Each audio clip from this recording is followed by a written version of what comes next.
Siz... Merhaba Firuzan Hanım. Ben Tuğçe'nin annesi Seher.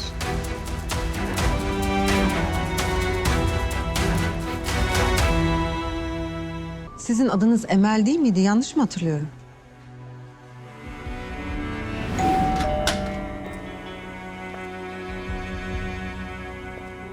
Buyurun, kimi aramıştınız? Dalyan'dan geldim. Baki Bey'le görüşecektim.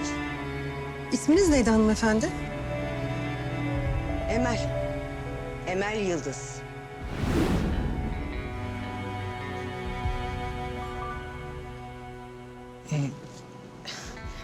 Doğru hatırlıyorsunuz. Sizden özür dilemem gerekir. O gün Tuğçe için size yalan söylemek zorunda kaldım.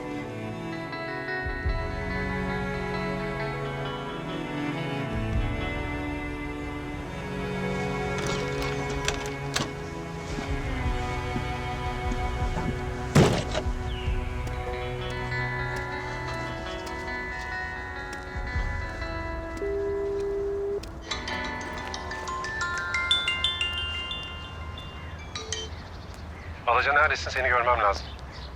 Kenan, hayırdır? Önemli bir şey mi oldu? Bence önemli. Senden bir isteğim olacak. Tamam. Nereye geleyim? Sahilde buluşalım o her zamanki yerde, olur mu? Tabii olur, geliyorum. Tamam, görüşürüz öyleyse. Anlamadım.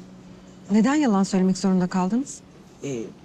İşte Salih'le benim kocam olacak. O kör olasıcanın ahbapları olduğu için o an yalan söylemek zorunda kaldım. Yani aklıma Emel ismi geldi ve öylece ağzımdan çıkıverdi. Salih'le kocanızın ahbaplığında ne kötülük var ki? Bir kötülük yok tabii. Ama yani işte o zaman hani bu böbrek nakli olayı olduğunda ne yalan söyleyeyim ben hiç istemedim. Çok korktum. Hayır yani bakıyorum da iyi mi olmuş? Evet. Sonuçta bir can kurtulmuş. Ha sanmayın ki kocamın derdi bir canın kurtulmasıydı. Tek düşündüğü şey paraydı sadece. Paranızı aldınız ama değil mi? Evet aldık ama o boyu devrilsice gitti kumarda yedi bütün parayı.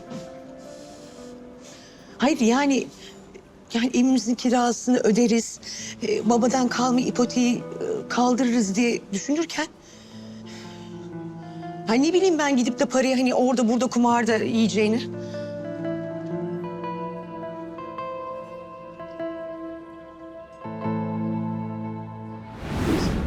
Görüşürüz.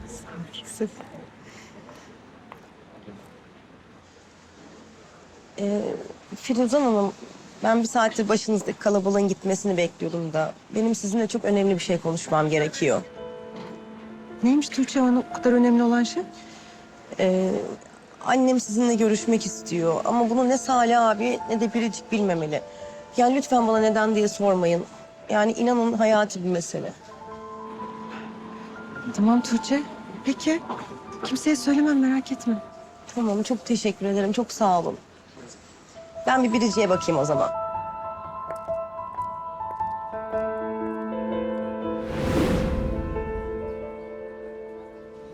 Seher Hanım, yanlış anlamazsanız borcunuz ne kadar?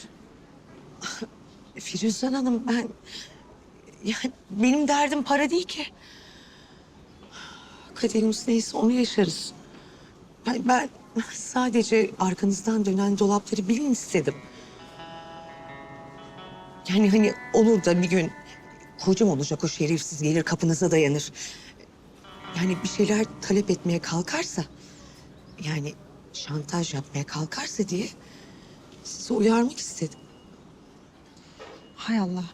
Keşke o gün geldiğinizde Baki ile konuşmak yerine bana anlatsaydınız bunları. Ya Baki ile Baki Bey'le konuştum çünkü. Yani siz de biliyorsunuz yani ameliyat o kadar zor şartlarda yapıldı ki. Yani kızım ölebilirdi. Tabii babası olacak o şerefsiz izin verdi buna. O tabii parasını alsın. Yani kızının hayatı umurunda mı sanki? Ama ben bir anne olarak buna izin veremezdim. Kızımın sahipsiz olduğunu kimsenin düşünmesini istemedim. Seher Hanım, bu anlattıklarınızın hepsini biliyorum. Yani ben de yeni öğrendim aslında.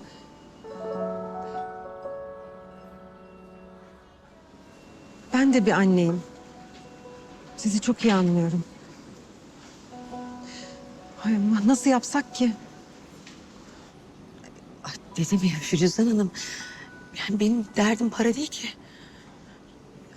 Çektiklerimi bir anne olarak bilin istedim sadece. Hepsi bu. Konu çocuklarımız olunca gurur en son aklımıza gelen şey olmalı. Tuğçe artık bizim de kızımız sayılır. Evinizden olmanız kabul edilemez. Hem yarın bir gün evi Tuğçe'ye bırakmak varken neden başka birine kalsın ki? Ne diyeyim Firuzan Hanım? Bizim dünyamızda kadının sözünün değeri yok ki. Hele bir karşı çıkın. O zaman bedelini çok ağır ödüyorsunuz. Dayak mı yersiniz? Hakaret mi yersiniz? Bütün bunlarla mücadele ederken... yani insan ipoteği falan düşünemiyor tabii.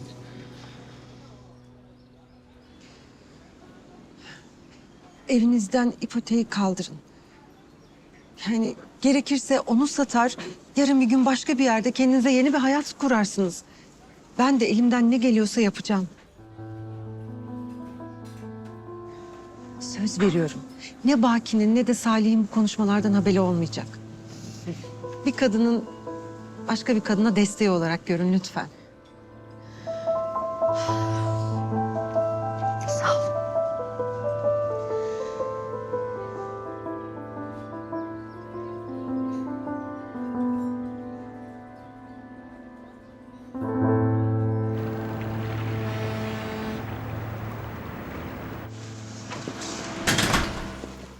Hemen bu dosyayı alıyorsun ve bu davanın dilekçesini hazırlıyorsun. Ne dosyası bu Gökhan Bey?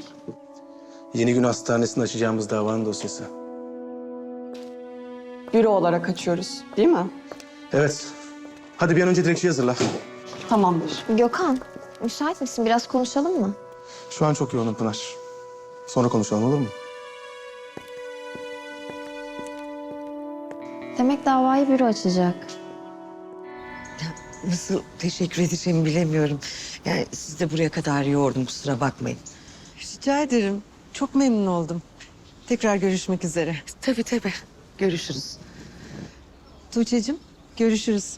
Beni kırmadığınız için çok teşekkür ederim Firuzan Hanım. Aşk olsun. Annene iyi bak, tamam mı? Tamam.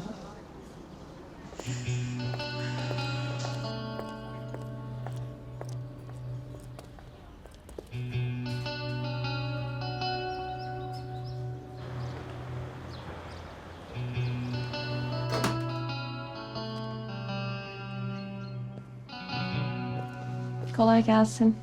Ya bana bir kahve verir misin? Hayırdır? Kahvaltı etmeden mi? Ya aç hissetmiyorum kendimi. Kahve yeter. Hayırdır inşallah. Yüzünden düşen bin parça. Hiç ya öyle açılışla ilgili kafama birkaç şey takıldı. Her şey yolunda, harika diyordunuz. Ne oldu? Ya orası öyle de işte Kenan'ı bekliyordum. Yani işte en önemli günümde bir yolunu bulup yanımda olur diye düşünüyordum. Belki hala geçmemiştir acısı. Hepimiz bir değiliz ki. Aynı şeyleri yaşasak da aynı şekilde karşılayamıyoruz bazen olayları. Bir de onun yerine koy kendini. Hı? Galiba haklısın. O zaman seni mutlu edecek şey kahve ise vereyim o zaman. Bir de taze demledim.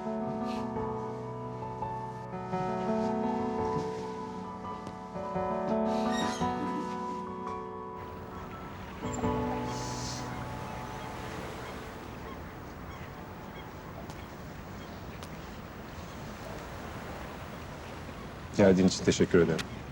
Yani sen önemli deyince geldim tabii ama ben şu an anlamıyorum beni neden çağırdığını. Hani önemliydi? Önemli tabii. Senden daha önemli başka bir şey var mı Mahir?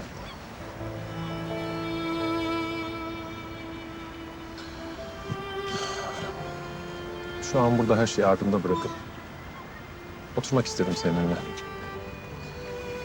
Gökhan'ın bıçaklanması, Çağrı'nın böyle hüznü, gözyaşını.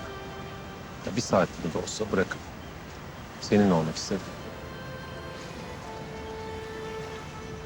Kenan, sen iyi misin?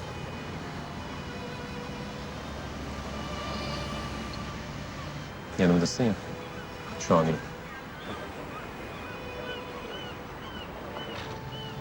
Kenan, beni buraya neden çağırdın söyler misin?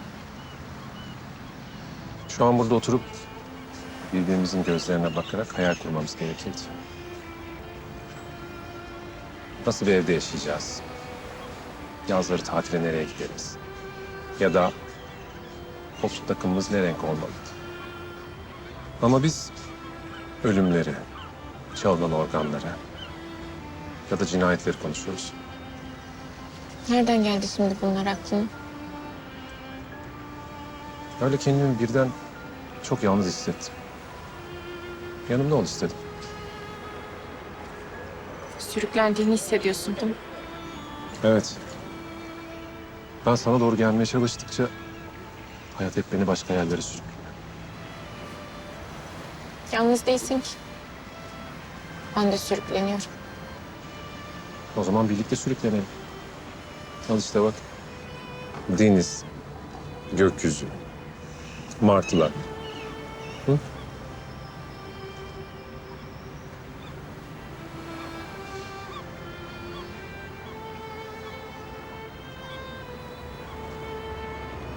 Rüzgarın esmesini bekle.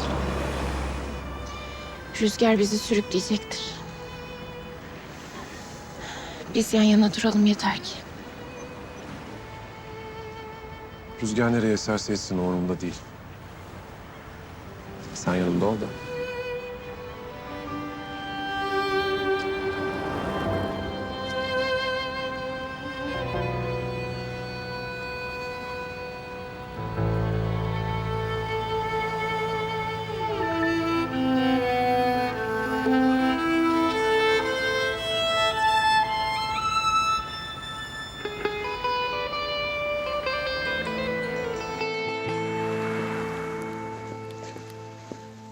Ben çıkıyorum.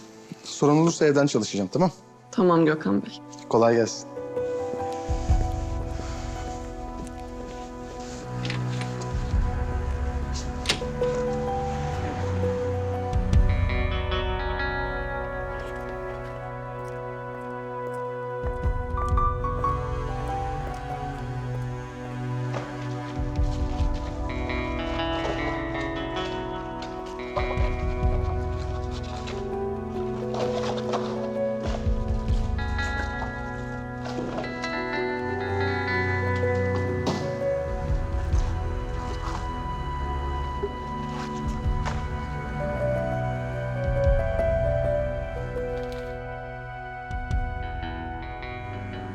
Güzel.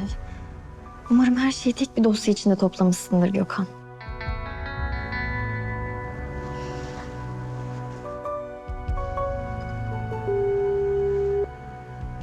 Alo, Baki Bey. Size haberlerim var. Güzel. Dinliyorum. Gökhan patronları ikna etmeyi başarmış. Davayı büro üstlenecekmiş. Allah kahretsin. O patronları ikna ederken sen ne yapıyordun? Engel olamadın mı büronun davayı üstlenmesine? İyi de Baki Bey ben de şimdi öğrendim. Hem zaten ne yapabilirdim ki? Biliyorsunuz Gökhan'la doğru düzgün konuşamadık bile. Ne yapmak istediğine dair bir şeyler öğrenebildin mi? Yani tam olarak anlamış değilim.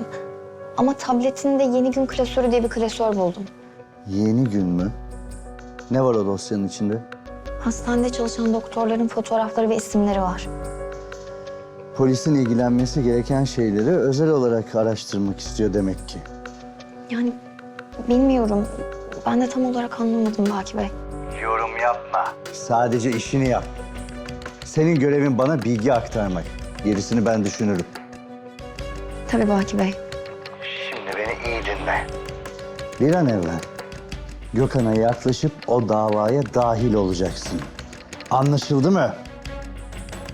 Anladım Baki Bey.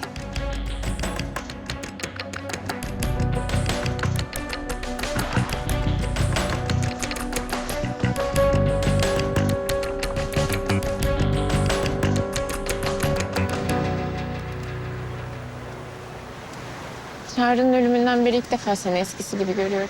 Hiçbir şey eskisi gibi olamaz ki anneciğim. Ya yanlış anlama. Kötü olacağız anlamında söylemiyorum. Ama artık eskisi gibi olmak zor. Orası öyle.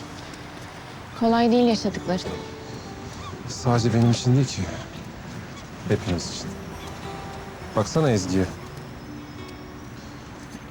Her şeyden kendini sorumlu tutuyor. Yani o kadar konuştuk. Hala eve geri dönmek istemiyor. Neden ki? Her şey onun yüzünden oldu diye düşünüyor. Başımıza başka bir şey gelmesine sebep olmak istemiyormuş. Yani tamam bizde kalsınlar daha ama bu mantıklı bir sebep değil ki. Aslında artık daha fazla size kalmayı da düşünmüyorlar. Ne yapacakmış peki? Kadın sığınma evine gidecekmiş. Yok artık. Bu saçmalık. Kenan buna izin veremeyiz. O yüzden de Gökhan konuşmuş ama dinlemiyor. Gidip ben de konuşayım dedim. Ama yok. Hiç dinleyecek gibi değil. Aslında bir kez de gidip sen mi konuşsan ya? Belki senin sözünü dinler. Peki bunu Gökhan mı istedi? Sen mi düşündün? Tabii ki benim aklıma geldi ama eminim Gökhan da isterdi. Tamam merak etme ben de konuşurum. Buna izin verecek değilim. Sen tanıdığım en iyi insansın.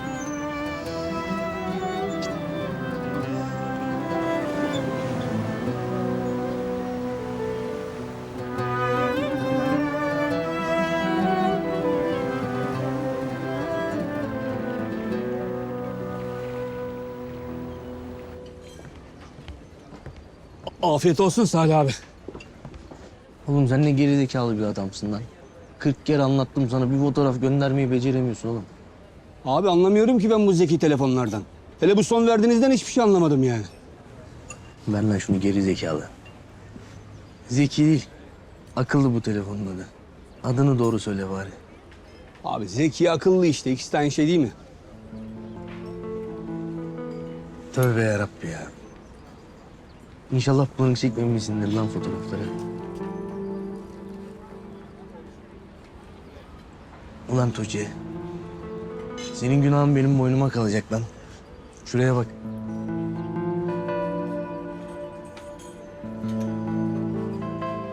Al lan şunu.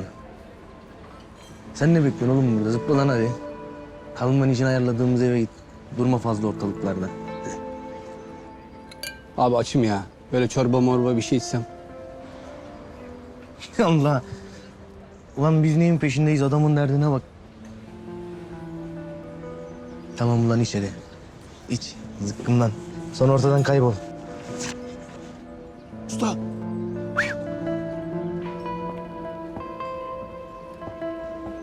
Abim benim be.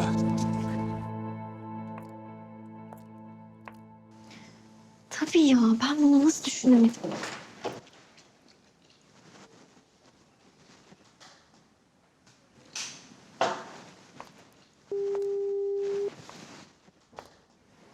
Alo? Biricik, müsait misin hayatım? Ya açılışta çok fazla konuşamadık. Ben de o yüzden arayayım dedim. Ya şey diyeceğim sana, bugün buluşsak olur mu? Hem açılışta olanları konuşuruz hem de biraz laflarız. Hem seninle konuşmak bana çok iyi geliyor. Süper. Tamam o zaman kulüpte buluşalım. Tamam anlaştık. Öpüyorum. Görüşürüz.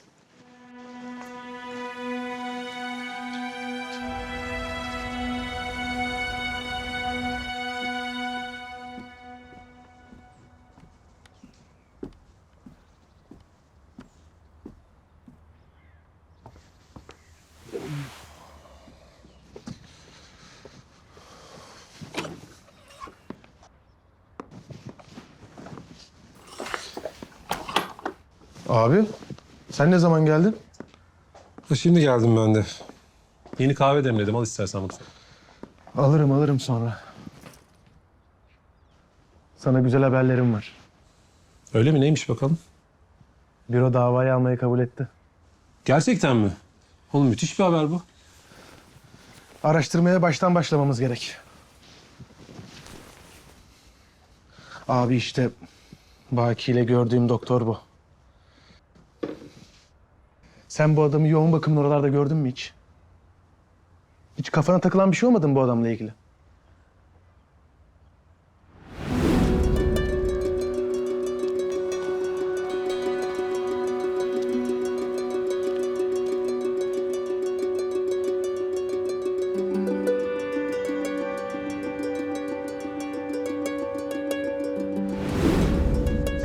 Tabii ya. Yeni Gün Hastanesi'nde değil oğlum. Bizim hastanede gördüm ben bu adamı. Oradan hatırlıyorum.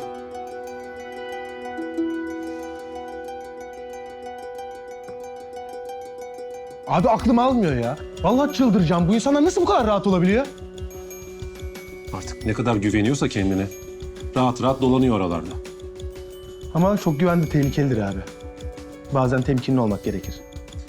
O yüzden biz de adım adım ilerleyeceğiz. İşe bu Atıf'ı araştırmakla başlayacağız. Onunla alakalı ne kadar bilgi toplarsak o kadar iyi. Daha sonra Atıf'ı köşeye sıkıştıracak bir şeyler bulup Baki'ye bir adım daha yaklaşırız. Umarım.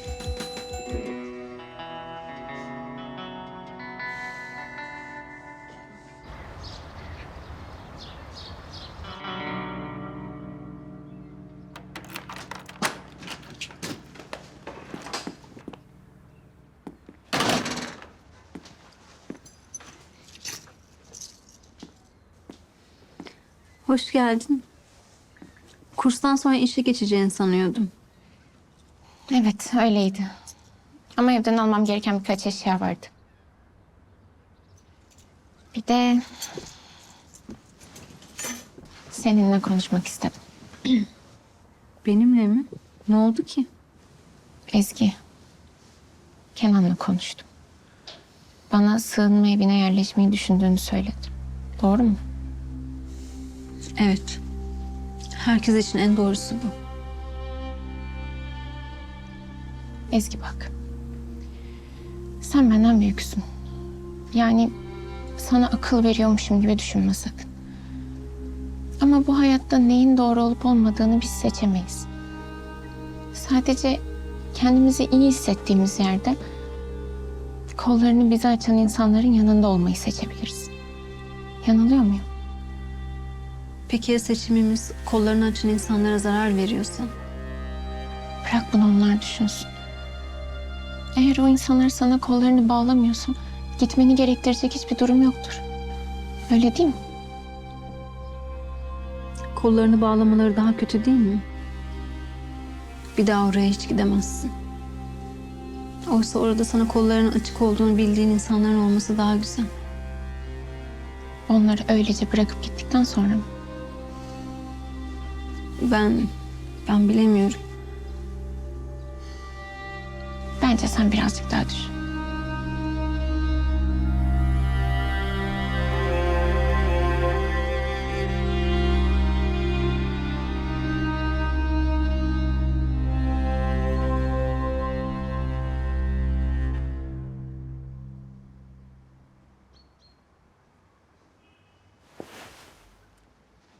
Bu kız bu cesareti nereden buluyor? Ha? Bu ne cüret?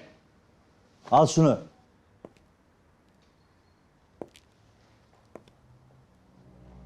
Sen bu kızın gözünü yeterince korkutmadın mı Salih? Vallahi Baki Bey, nasıl Emel'le hala yeniden iş çevirebiliyor ben anlamadım. Dayak arsızı mıdır nedir?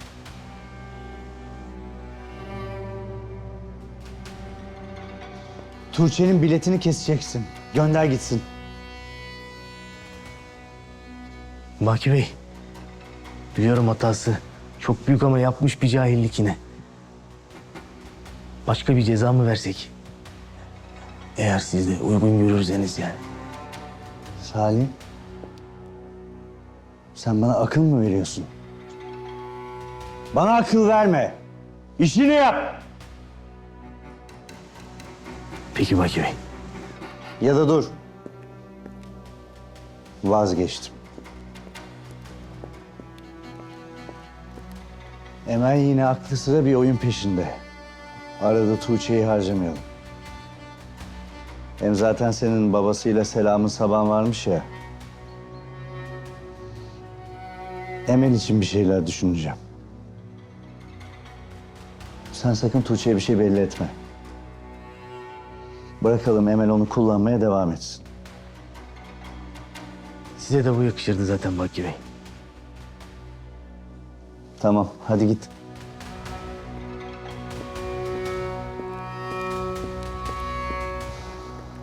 Ah Emel ah. Yine o küçük beyninle arkamdan bir işler çevirmeye kalkıyorsun ama görüşeceğiz.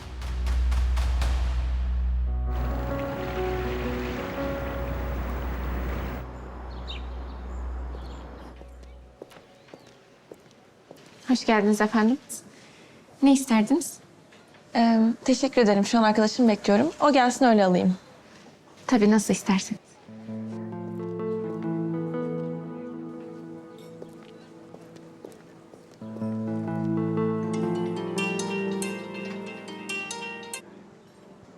Hayatım. Ya keşke gelebilseydim biliyor musun? Çok şey kaçırdın. Çok güzel bir açılış oldu.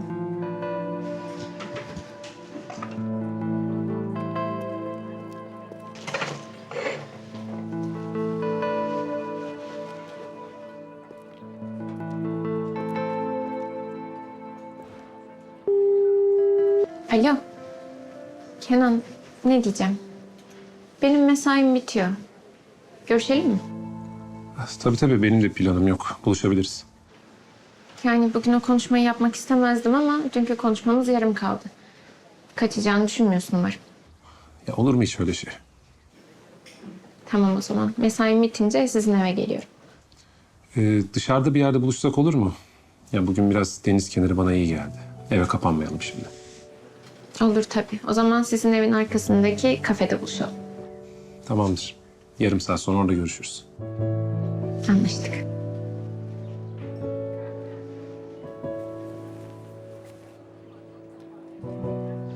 Anlıyorum Firuze Hanım. Peki ne yapmayı düşünüyorsunuz? Bence Seher'e parayı elden vermek gerek. Kocası olacak o adam Seher'e para yatırdığımızı duyarsa yine elinden alır kadının parayı. Firuze Hanım, sakın yanlış anlamayın. Vereceğiniz para çok büyük meblağ. Yani acaba diyorum ki önceden bir araştırma mı yapsak? Ben hislerimde yanılmam Kerim. Hiç gerek yok bence. Yalnız hatırlatırım, size daha önce yalan söylemişti. Kocasından dayak yemeyi göze alıp Baki'nin karşısına çıktı bu kadın Kerim. Acı çeken bir kadın bunu göze alıyorsa bizim de ona el uzatmamız gerek. Siz nasıl isterseniz efendim. Ben sadece her ihtimale karşı bir öneride bulundum. Seher kızı için çırpınan bir anne sadece. Hem öyle parada pulda da gözü yok. Salih de tanıyormuş zaten onları. O yüzden evham yapmamıza hiç gerek yok. Peki, parayı siz mi teslim edeceksiniz? O kadar onurlu bir kadın ki. Eğer parayı ben elden teslim edersem incinebilir.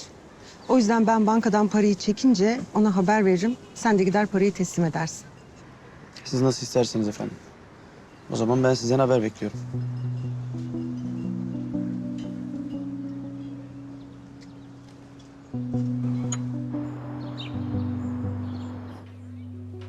Pınar lütfen yeter artık bak. Perişan ediyorsun kendini şu an.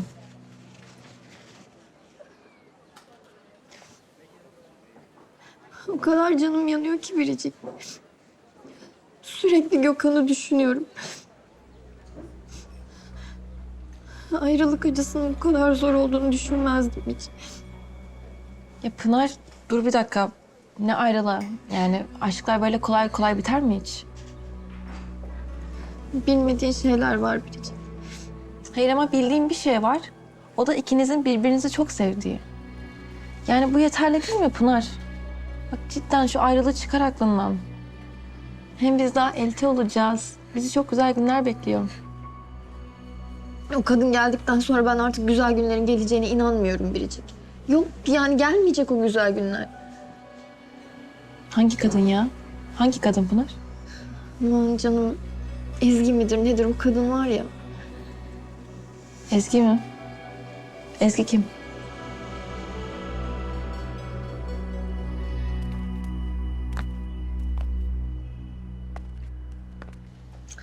Ya gerçekten tamamen gidiyor musunuz şimdi? Evet Emel ablam. Size de rahatsızlık verdik yeterince zaten. Ay ne rahatsızlığı Ezgi. Ben çok alıştım size. Ya benim minik ressamım şimdi resim yapmayacak, sabah uyanacağım onu göremeyeceğim. Bize zor zamanımızda evinizi açtınız. Nasıl teşekkür edeceğimi bilmiyorum. Gitmeyerek teşekkür edebilirsin mesela. Yine geliriz Emel abla. Şehir dışına çıkmıyoruz sonuçta. Size her zaman kapım açık. Burada bir Emel ablanın olduğunu unutma. Hani başın sıkışır, dertleşmek istersin. Ben hep buradayım. Laf aramızda dert dinleme konusunda üstüme tanımam. Bizim de hayatımıza dert eksik olmadığına göre sık sık görüşeceğiz demektir. Ay Ezgi, ben onu dedim canım. Bak her şey yavaş yavaş yoluna giriyor. Yani dert tası evimizden uzak dursun. Hani çözemediğim bir şey olursa diye söyledim ben. Ben bir Yasemin'le de vedalaşayım. Tamam. Minik ressamım. Ben ne yapacağım senin olmayı?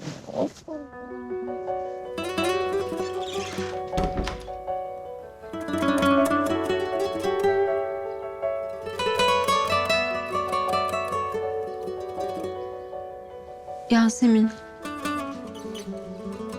Biz gidiyoruz artık.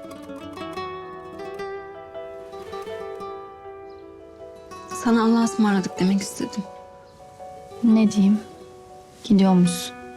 Yolun açık olsun. Yasemin. Biliyorum çok kötü şeyler yaşadık. Hele sen hiç hak etmediğin şeyler yaşadın. Bu yüzden belki de beni suçlamakta haklıydın. Lütfen Ezgi. Ama beni de anla lütfen.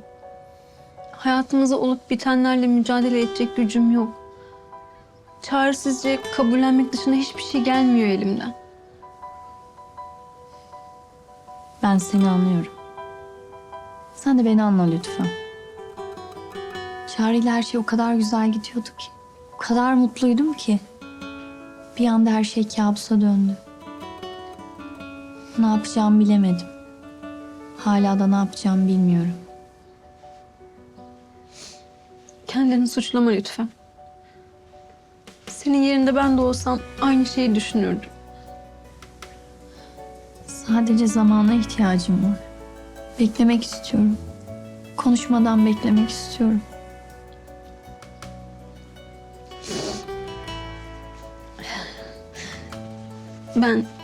Ben sadece hakkını helal et demek istedim.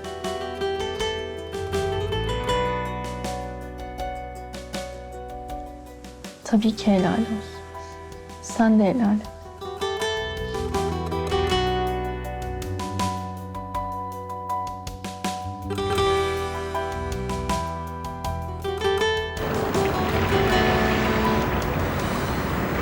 Yaşamak bu kadar güzelken neden kendini tehlikeye atıyorsun Kenan?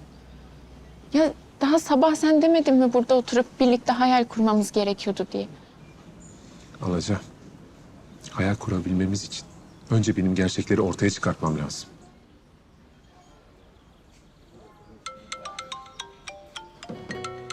Pardon. Ozan, ya ben seni daha sonra arayayım mı? Şu an uygun değilim de. Tamam kardeşim, ben uygun olduğumda arayacağım seni. Kenan bak, ben çok korkuyorum. Geceleri uyku girmiyor gözüme. Neden korkuyorsun? Neden korkuyorsun da ne demek Kenan? Ya siz bu adamların peşine düştünüz ama ya bu adamlar size bir şey yaparsa? Hastanede, herkesin gözü önünde. Organ çalan adamlar sokak serserileri değildir herhalde. Umurumda bile değil Alacı. Bu adamlar benim en yakın dostumu aldılar benden. Mutlaka hesabını verecekler. Peki beni düşünüyor musun Kenan? Sensiz kalırsam ne yaparım hiç düşünüyor musun? Tabii ki düşünüyorum Alacı. Her şeyden çok seni düşünüyorum bu hayatta ben. Ama bu adamların sana ve Çare'ye yaptıklarını başkalarına yapmasınlar diye uğraşıyorum. Başka hayatlar kararsın istemiyorum. Ya ne olur anla beni.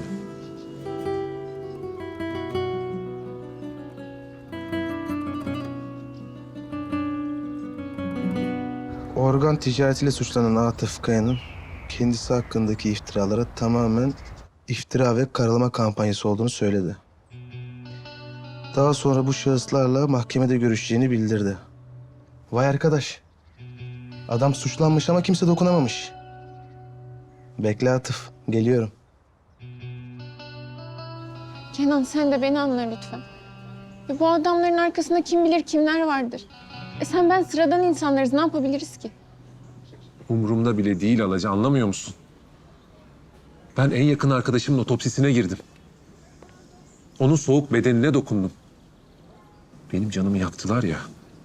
Artık onların arkasında kim var, kim yok umurumda bile değil. Kenan, şimdiye kadar yakalanmadılarsa mutlaka güvendikleri bir şey vardır. Bu zamana kadar yakalanmadılarsa bundan sonra da yakalanmayacakları anlamına gelmez Alaca.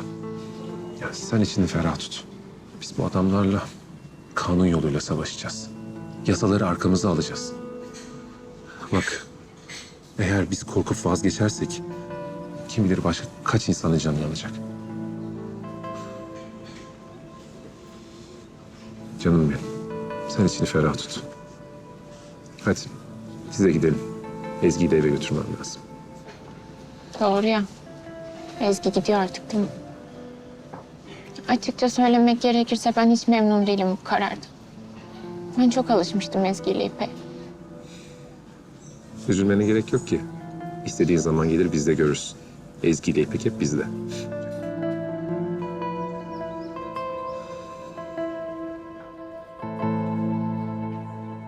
Pınar inanamıyorum. Tamam bizim nişanımız ertelendi evet ama biz Kenan'la sonuçta hala sevgili değil miyiz? Bana nasıl söylemiyor evinde başka bir kadının kaldığını? Biz seninle çok iyi ve saf insanlarız Biricik. Aşık olunca böyle gözümüz kör oluyor işte. Sonra da böyle acı çekiyoruz.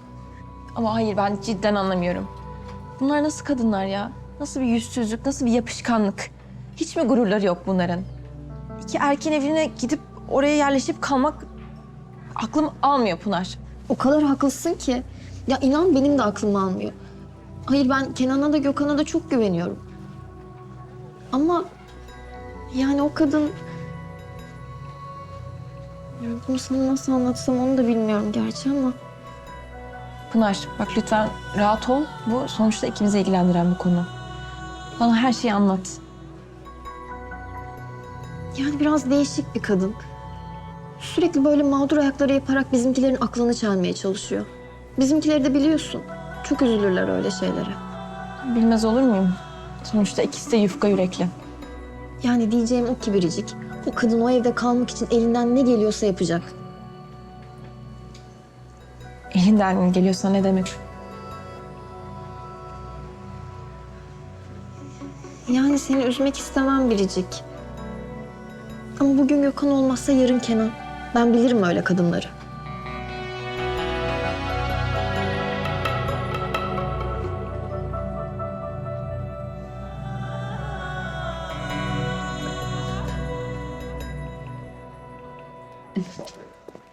Buyurun Firuzan Hanım, hoş geldiniz. Saniye, bana bir bardak şarap getirir misin? Hayatım, Hemen efendim. günün nasıl geçti? Bugün çok yoğun bir gündü. O kadar yoruldum ki. Tabii, bugün sen dernekteydin. Evet, yapılması gereken bir sürü iş vardı. Onları halletmeye çalıştım. Ama böyle tatlı bir yorgunluktur, değil mi? Bugün ne hayırlı işler yaptınız bakalım. Yani işte yardımlar, burslar. Ama şimdi anlatıp senin de kafanı yormayayım boşuna. Hı hı. Tabii.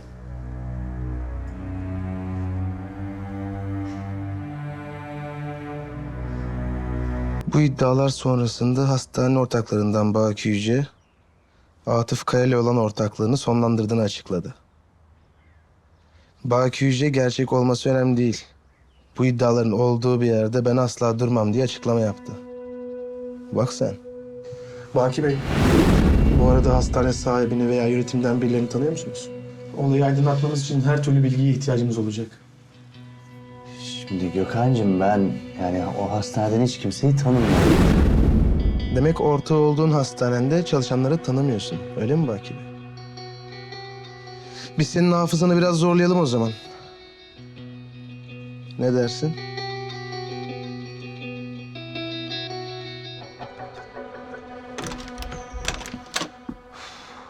Gökhan çalışıyor musun hala ya? Hoş geldin abi, evet. Biraz ara mı versen acaba? Yok abi, daha yeni.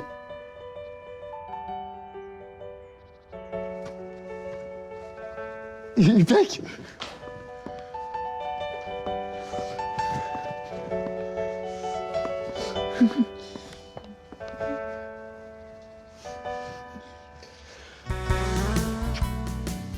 Çok özledim sizi.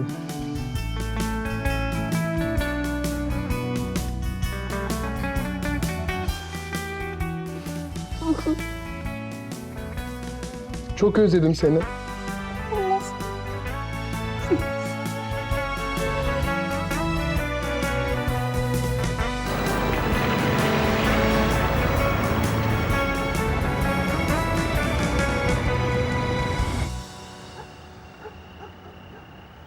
Demek artık Ezgi yok ha? Öyle mi? Vay be. Alışmıştık da kızcağıza. Sorma Faruk. Hele ben. Vallahi o kadar alışmıştım ki ben ona. İpek'i de çok özleyeceğim. Allah ikisinin de şansını da bahtını da açık etsin. Ezgi gibi dünya tatlısı bir kızın böyle acılar yaşaması çok fena ya. Hayat işte. Kötü insanlara hiçbir şey olmaz. Hep iyi insanlar dert tasayla sınanır.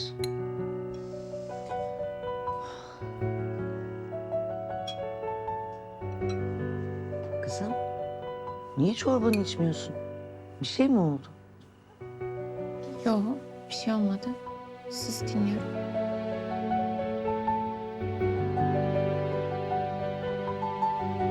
Yasemin de yok ortalıklarda.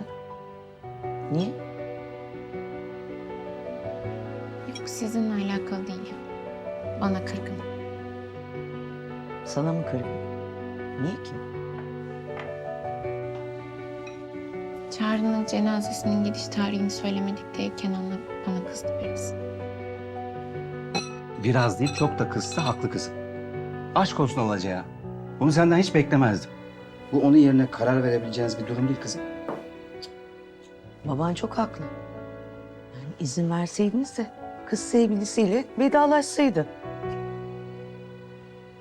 Benim kararım değildi. Kenan böyle istedi. Bir bildiği vardır herhalde. Neyse ben alırım onun gönlünü, merak etmeyin.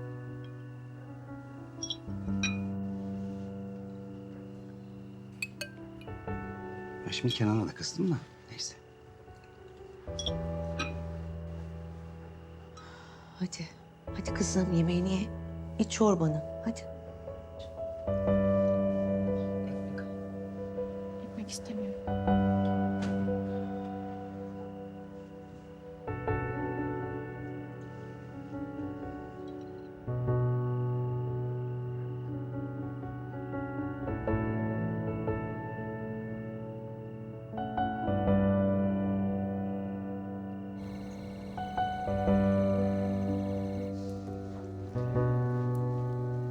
Abi Ezgi'yi eve dönme konusunda ikna ettiğin için çok teşekkür ederim.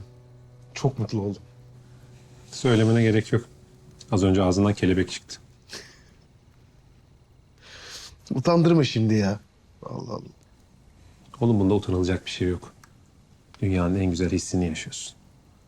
Hem sen bana geçen gün dememiş miydin? Yok neymiş, hayat kısaymış, ertelemeye gelmezmiş falan diye. Elinde kadeh varken coşuyorsun.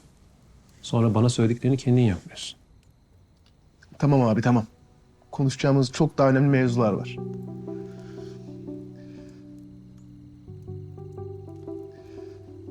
Atıf hakkında çok önemli şeyler buldum. Öyle mi? Ne buldun? Anlat bakalım. Sonra anlatırım abi. Şimdi Ezgi gelir. Konuşmamız bölünür.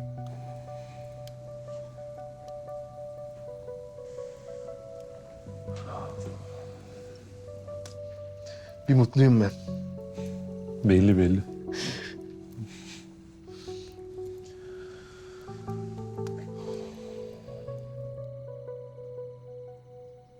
Özlemiş miyiz kızım evimizi? Evet. Hadi şimdi uyuyalım. Hadi kapa gözlerini. Hadi. Hadi bir tanem benim.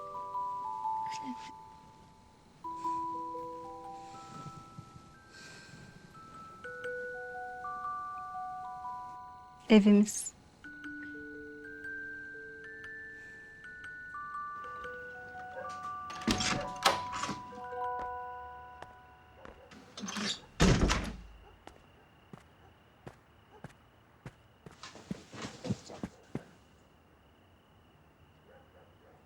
Yasemin, bak bana kızmakta çok haklısın biliyorum. Ama biz sen daha fazla üzülme diye. Kaç gündür ne haldeydin? Sen de görsen o halini sen... Bunun kararını ne olursa olsun ben verecektim Alaca. Sevdiğim adamı görmek beni biraz daha üzecekse üzsün zaten. Evet haklısın tamam. Yanlış bir karar verdik. Ama gerçekten seni korumak için yaptım. Ya senin parmağına kıymık batsa benimki kanar.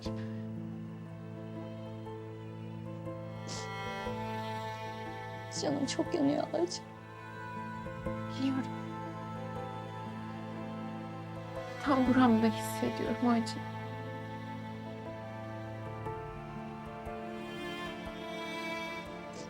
Küçüklüğümüzden beri sen ne zaman üzülsen ben daha fazla üzülüyorum.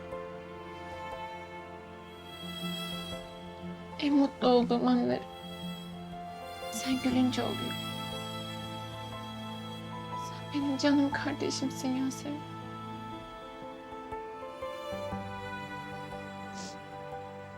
Sen de Alaca. Sen de benim canım kardeşimsin.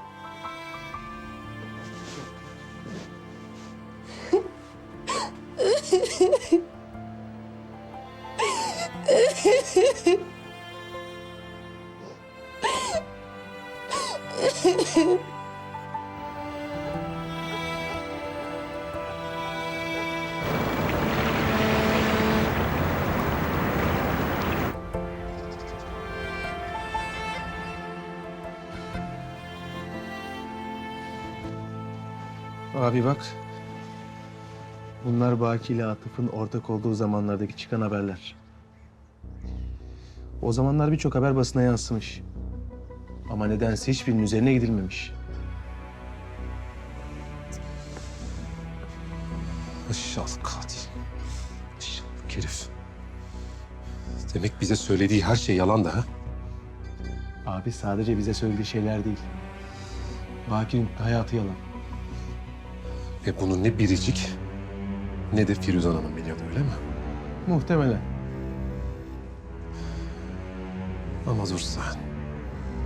O söylediğin yalanların hepsini hesabını soracağız senden. Soracağız. Pislik herif.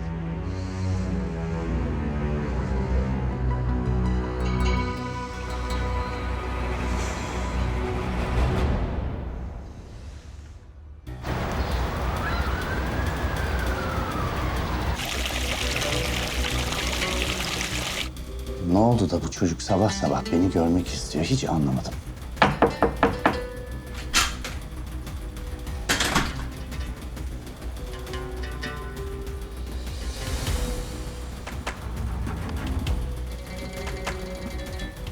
Kenan, hayırdır böyle sabah sabah apar topar geldin? Önemli bir şey olsa gerek. Merak ettim doğrusu.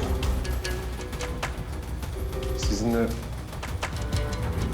Çağrı'nın ölümü hakkında konuşmak istiyorum Baki Bey. Çağrı'nın ölümü mü?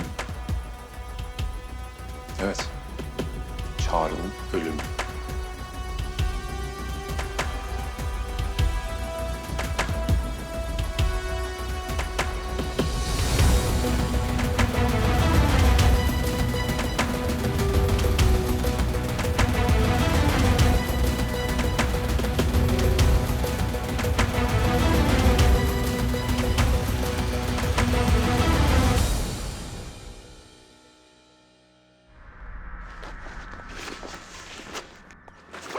Çıkıyor muydun?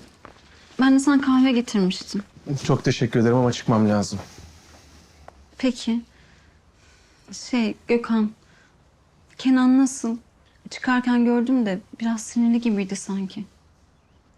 Bu ara böyle. Bir gidip bir geliyor işte. Ama zamanla toparlayacak gibi. Umarım toparlar. Toparlarız desek daha doğru olur. Hepimiz yıprandık. Haklısın. Ha, bu arada Ezgi, yarın bir aksilik olmazsa güvenlik kamerası takmaya gelecekler. Ben de burada olacağım da yine de bil istedim. Güvenlik kamerası mı? Yani ne için? Turan öldü demiştin. Çok özür dilerim. Bu kamera işi seni biraz gerdi galiba. Gökhan, Turan öldü değil mi? Evet, öldü. Bu genel bir önlem için sadece. Yani ne önlem ama ne için? İpek'le senin güvenliğiniz için. Burada kendinizi güvende hissetmenizi istiyorum. Bu evde yaşarken kafanıza en ufak bir kaygı bile olmasın. Burada hep mutlu olun. Bilmem anlatabildim mi?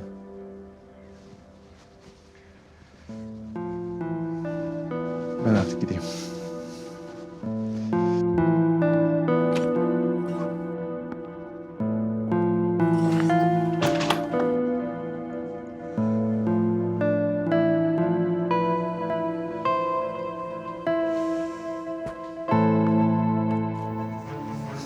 Ne yani? Çağrı'nın ölümü mü? Ne demek istediğini anlayamadım. O zaman bize şöyle anlatayım.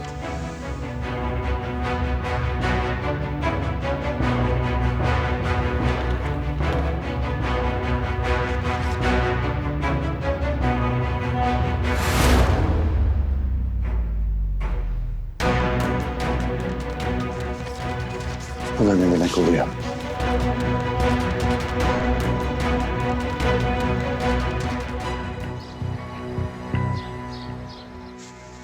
Kurs işini düşünmekten doğru düzgün uyuyamadım gece. Bu işler beklemeye gelmez. Yumurta kapıya dayanınca daha zor olur sonra. Ay belki biz panik yaptık canım. Belki Saniye yanlış anlamıştır. Dur bakalım. İpotek işleri ha deyince olmaz Emel. Beklersek sonra mahvoluruz.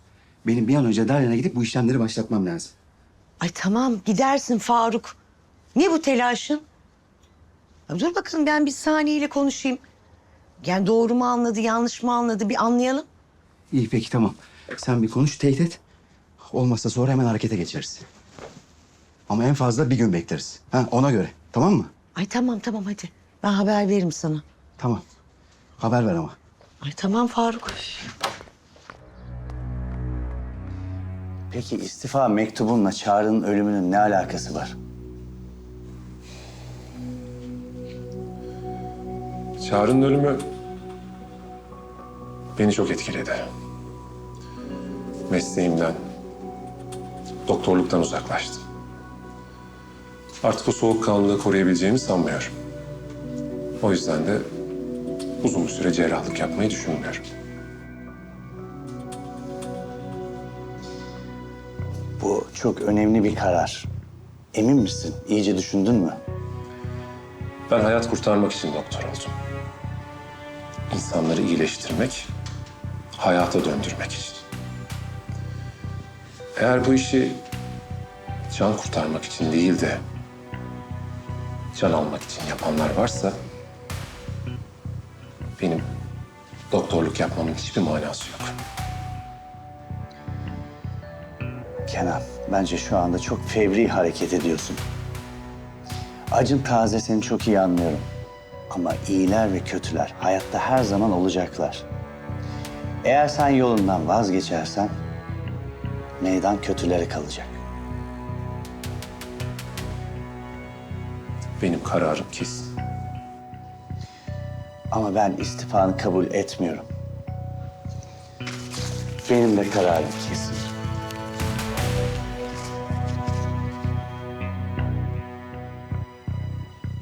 Beni zorla ameliyata sokacak kadar kesin olduğunu sanmıyorum.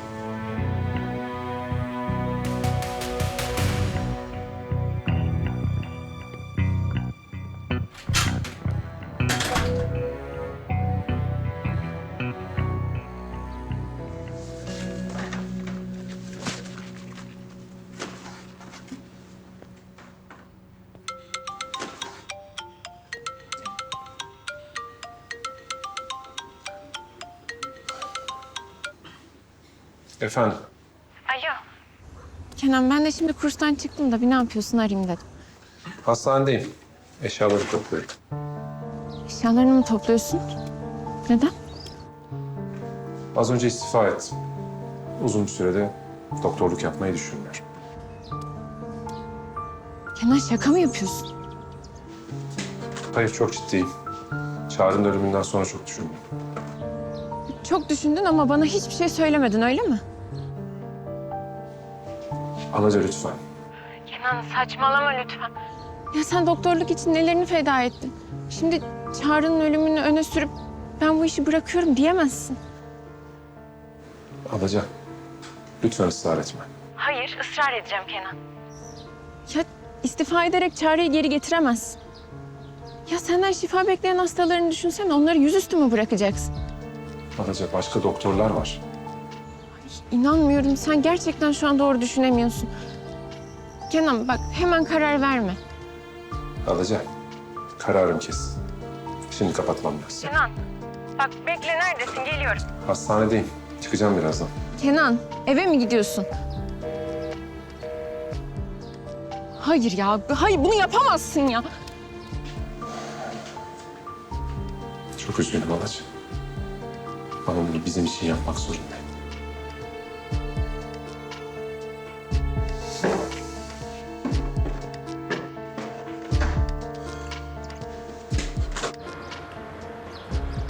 Nurten! Nurten!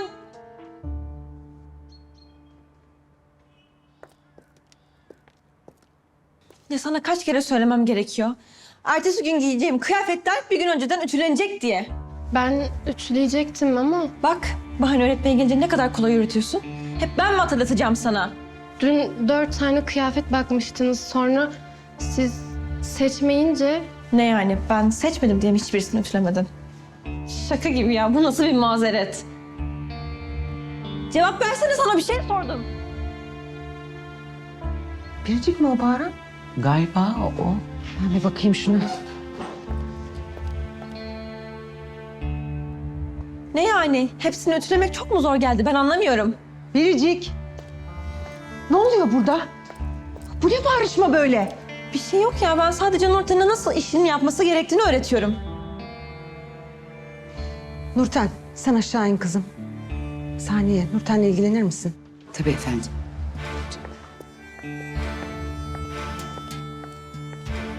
Odana gir Biricik. Çalışanların yanında söylemedim ama seninle bu konuyu konuşmamız lazım. Gir içeri. Seni anlamıyorum Biricik. Ne oluyor sana böyle ya?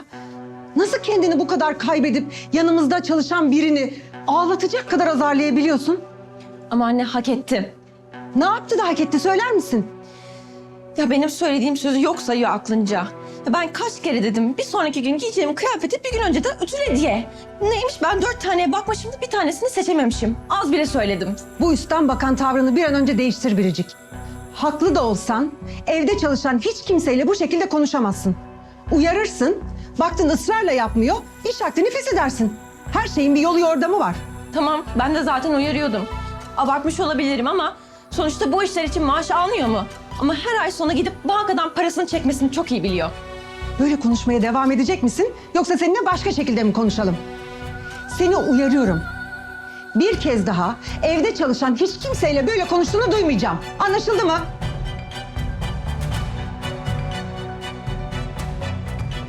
Biricik ne oldu sana böyle?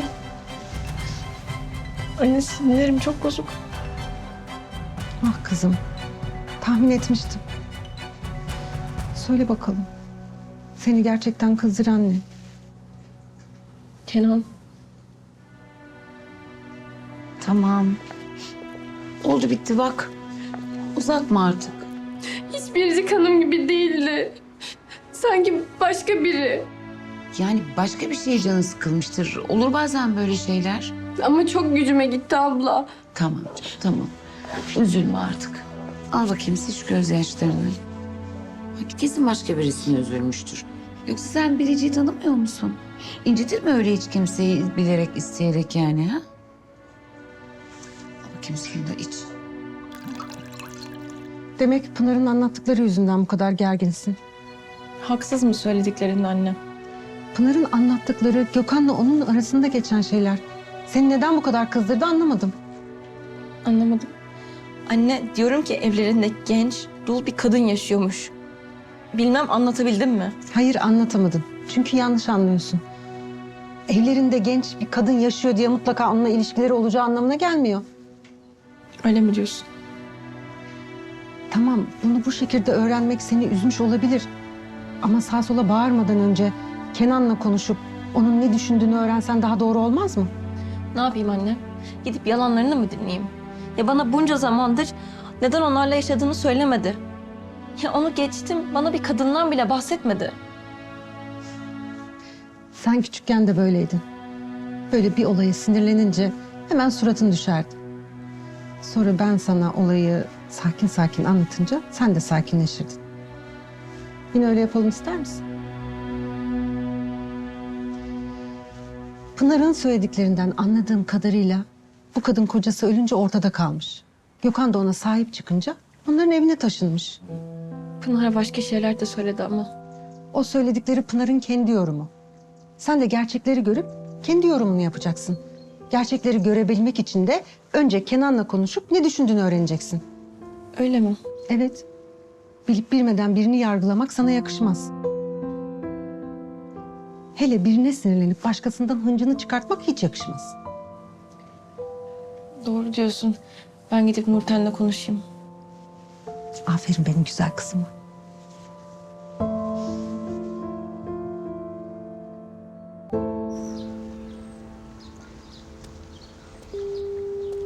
Alo. Ezgi ne yapıyorsun? Ben de kurstan çıktım şimdi. İşe gitmeme 2 saat var. Müsaitsen sana geleyim diyorum. Geleyim konuşuruz. Tamam. 15 dakikaya oradayım o zaman. Görüşürüz.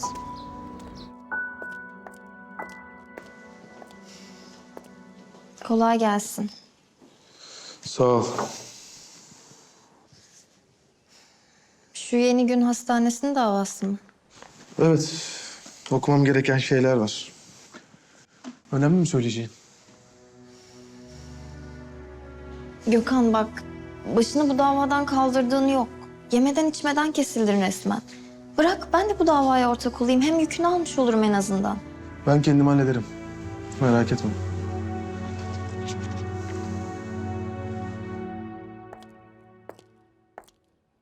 Gökhan. Bak tamam ayrılmış olabiliriz. Ama beraber çalışıyoruz bu ofiste. Hem birlikte bir davaya bakmamızda ne gibi bir sakınca olabilir ki? Bunun ayrılmamızla bir ilgisi yok Pınar. Ben yalnız değilim şu anda. Gerçekten neden böyle yaptığını anlamıyorum Gökhan. Yani ben sadece sana yardımcı olmak istiyorum. Yardım istersem haber veririm. Tamam sen yine yürüt davayı. Ben sadece senin yanında... Pınar! Yardım etmek istiyorsun. Bırak çalışayım.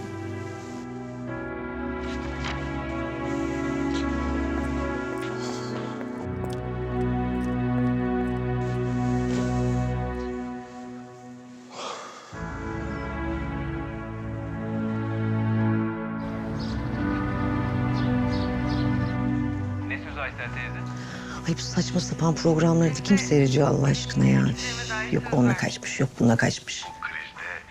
Doğru düzgün bir şey de yok.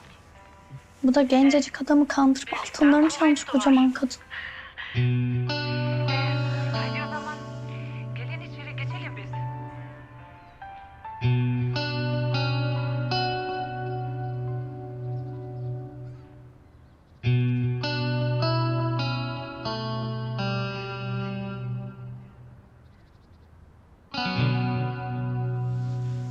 Hayırdır Emel teyze? Birinden haber mi bekliyorsun? Yo, nereden çıkarttın ki? Öyle merak ettim, sürekli gözün telefonda da. Yo, işte sosyal medyadan bildirimler geliyor, ona bakıyorum canım. Kapat internetini o zaman. Görmezsin. Ay niye kapatayım internetimi Yasemin? Peki tamam. Yani sen öyle diyorsan.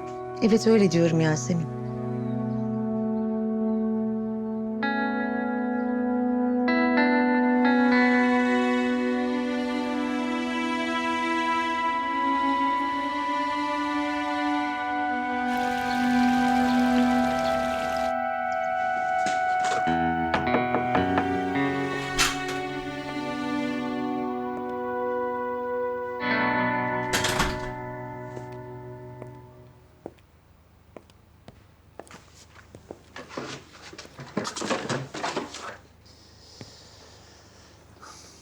Tam tahmin ettiğim gibi.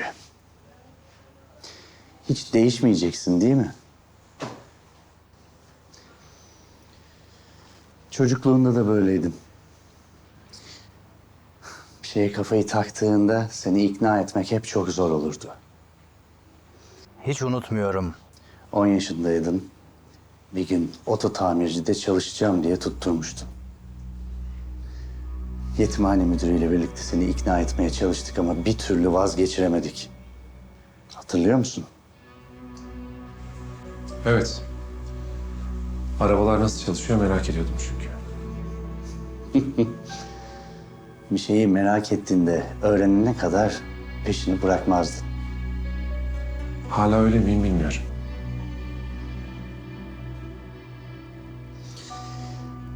Bak Kenan, doktorluk senin için sonsuz bir deniz gibi. Hala içinde seni cezbedecek bir sürü şey var. O yüzden sana mesleğini bırakma diyorum.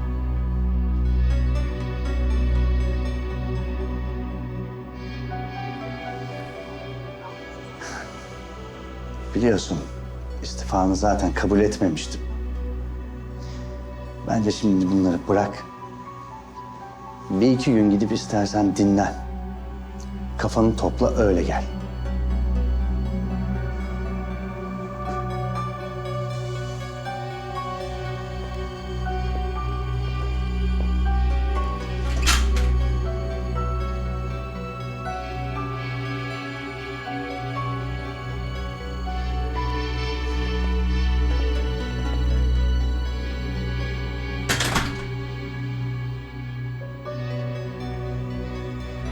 Alo Kerim. Ben bugün evden çıkmayacağım. O yüzden parayı birazdan sana göndereceğim. Sonra da Tuğçe'nin annesini arayıp geçen seferki kafede seni beklemesini söyleyeceğim. Gerisini sen halledersin. Görüşürüz.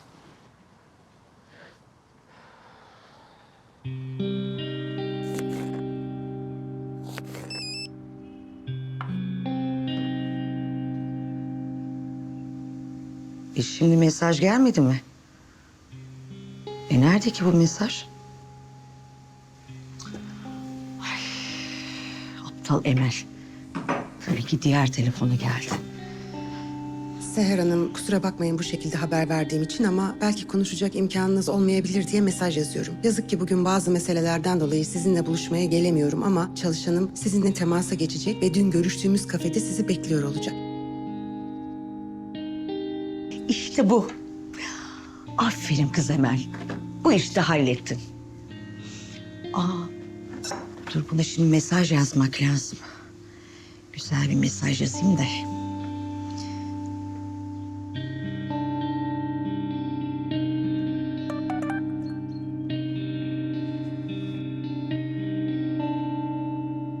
Firuzan Hanım, size nasıl teşekkür edeceğimi bilemiyorum. Kerim Bey'in iletişime geçmesini bekleyeceğim. Kızım ve ben her zaman size minnettar olacağız. Tekrar görüşmek ümidiyle. Saygılar, sevgiler. Hoş geldiniz Baki Bey. Hoş geldin hayatım. Hoş bulduk hayatım. Ben çalışma odama geçiyorum. Baki'cim biraz zamanın var mı? Seninle konuşmak istiyorum. Tabii ki.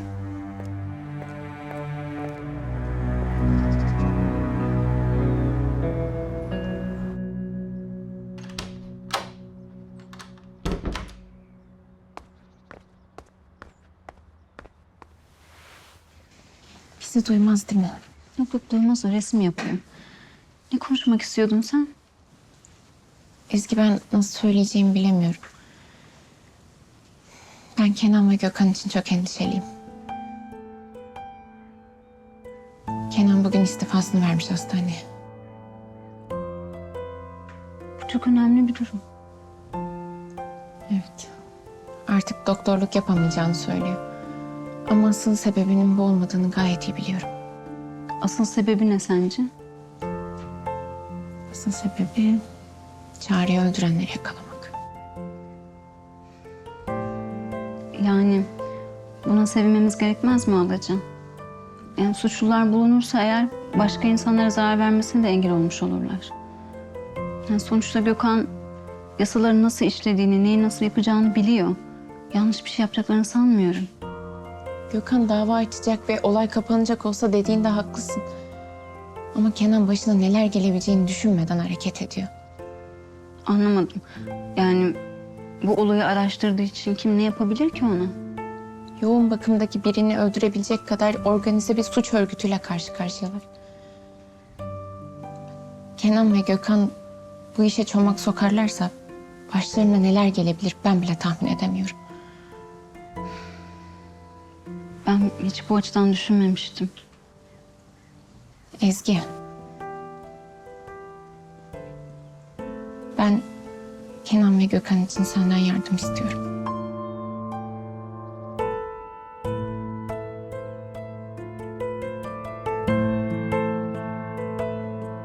Tuğçe'cim iyi ki varsın ya. Gerçekten imdadıma yetiştin. Sen olmasan güzellik merkezine kime emanet ederdim bilmiyorum. Ben zaten yarın sabah erkenden geleceğim. Tamam hayatım. Tamam, çok teşekkür ederim. Hadi görüşürüz, öptüm.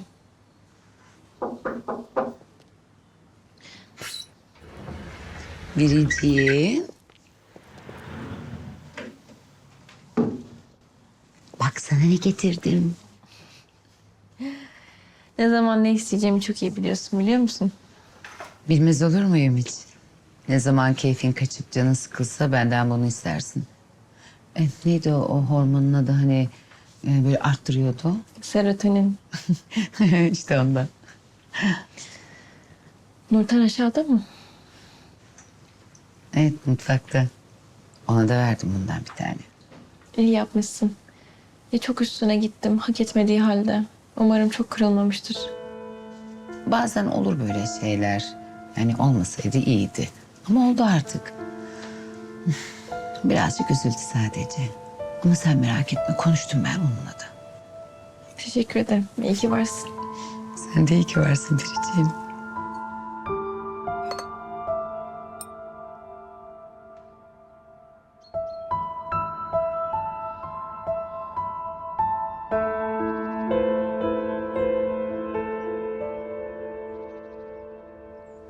Bak sen sürekli onlarlasın.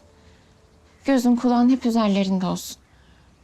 Ne bileyim bir şey duyarsan ya da farklı bir şey sezersen gel bana anlat. Onlar için gerçekten çok endişeleniyorum Ezgi.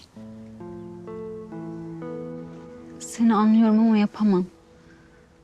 Yani bu gammazlık olur. Yani doğru bir şey değil. Yani hem benim haddim de değil. Lütfen beni yanlış anlama ama yapamam. Peki. Tamam. Ama eğer ki o çetenin eline düşerlerse üzülmez misin o zaman? Hı? Pişman olmaz mısın? Bugünü düşünüp keşke demez misin? Yani Tabii derim. O zaman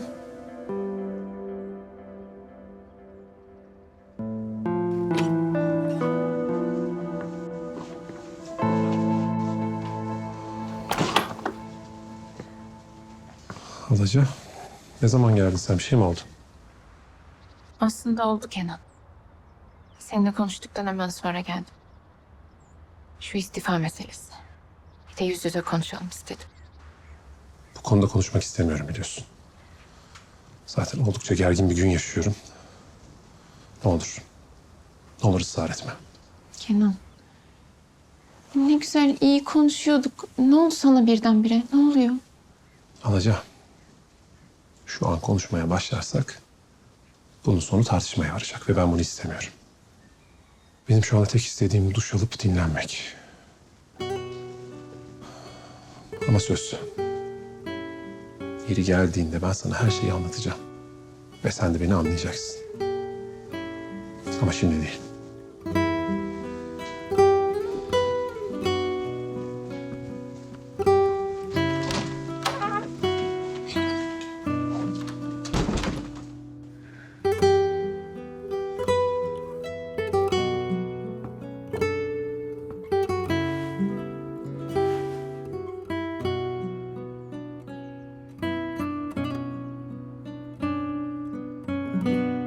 Ben Biricik'in yanında belli etmek istemedim. Hatta onu sakinleştirmek için böyle şeylerin olabileceğini söyledim ama... yani genç bir kadının iki delikanlının olduğu evde yaşaması pek de normal bir durum değil. Haklısın hayatım. Ama Kenan'ın durumla pek ilgisi yok. Bahsettiğimiz kişi Gökhan'ın rahmetli müvekkilinin eşi. Hatta bir de küçük bir kız var. Gökhan da onları evinde o yüzden misafir ediyor diye biliyorum.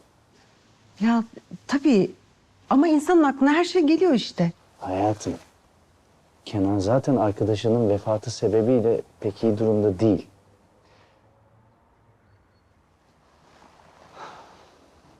Hatta gelip bugün istifasını verdi. Nasıl yani? Kenan istifa mı etti? Sonra gidip onunla konuştum. Ama dediğim gibi... psikolojisi çok iyi değil. Zavallı çocuk. İçinde neler yaşıyor kim bilir. O yüzden siz de durumu çok abartmayın. Hatta sen Biricik'le konuşursan böyle telkin et. Olur mu hayatım? Tamam canım. Sen çalışacağım diyordun. Ben seni daha fazla meşgul etmeyeyim. Kolay gelsin. Teşekkür ederim. Firuzan Hanım. Ha Salih.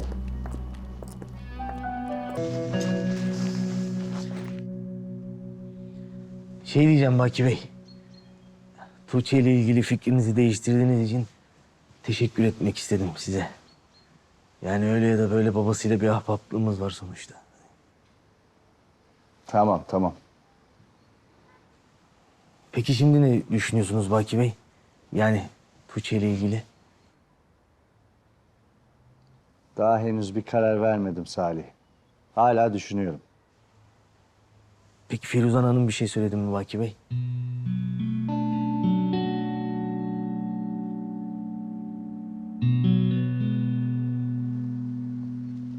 Salih, sen bana karınla ilgili soru mu soruyorsun? Bu ne cüret? Affedersiniz Baki Bey. Ben o anlamda söylemedim. Hani Firuzan Hanım durumdan şüphelenip de acaba bir şey söyledi mi size diye. O ikisi yüzünden Firuzan Hanım'ın canı sıkılmasın diye dedim Baki Bey.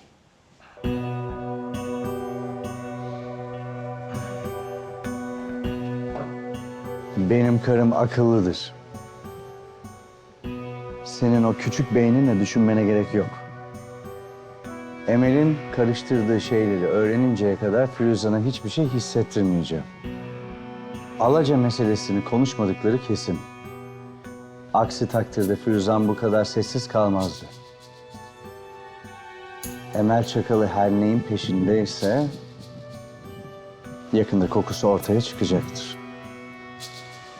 Haklısınız Baki Bey. Ben yeterince anlattım. Biraz da sen anlat bakalım. Bu Turan işimize yarayacak mı? Vallahi Baki Bey, yani boğazına biraz düşkün. Teknolojiyle de pek arası yok. Ama onun dışında işe yarar. Böyle adamları iyi bilirim Baki Bey. Ne görev verirseniz gözünü kırpmadan yapar bunlar. Tuğçe, parayı aldım. Tamam. Yarın buluşuyoruz o zaman. Tamam, görüşürüz.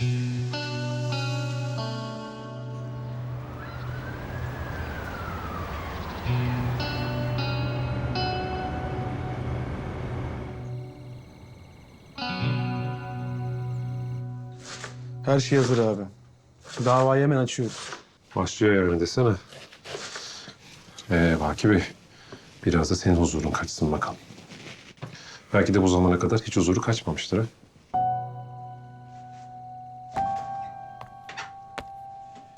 Davayı açıyoruz Ezgi. Çağrı'nın katillerinin hesap verme zamanı. Çok sevindim.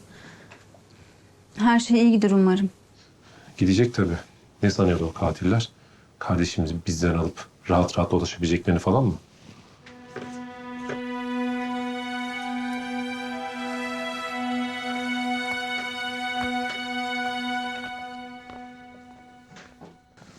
Merak etme abi. Çok detaylı çalışıyorum. Hiçbir noktaya atlamıyorum. Bu işte kimin parmağı varsa tek tek hesabını verecekler. Hadi bakalım.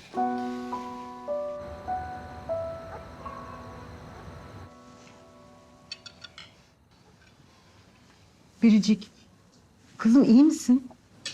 Açıkçası iyi değilim anne. Kenan'la görüşmüyoruz ve bu beni çok üzüyor.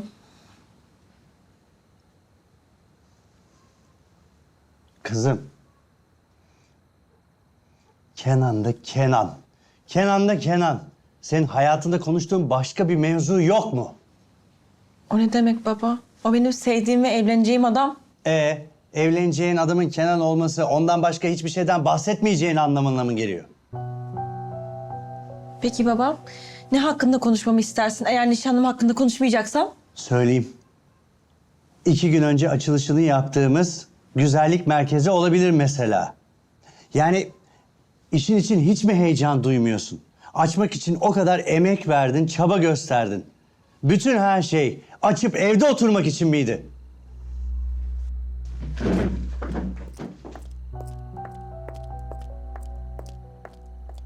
Bakicim, hayatım biraz abartmıyor musun? Onunla onun ne ilgisi var? Ben sadece Biricik biraz da kendi hayatıyla ilgilensin istiyorum. Bütün hayatı Kenan'dan ibaret olmamalı. Kızımız nişanlısı için endişeleniyor. Bu da gayet normal. Kenan'ın evindeki kadının kim olduğunu ona anlattın değil mi? Benim her şeyi öğrendiğimi de biliyor. Evet anlattım, haberi var. Tamam, o zaman hiçbir problem, hiçbir sorun çıkmaz.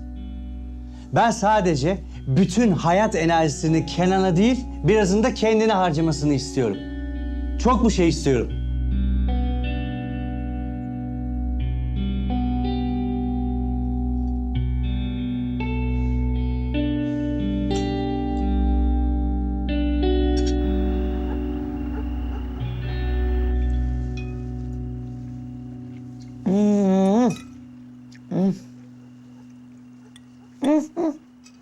Var ya, çorba harika olmuş.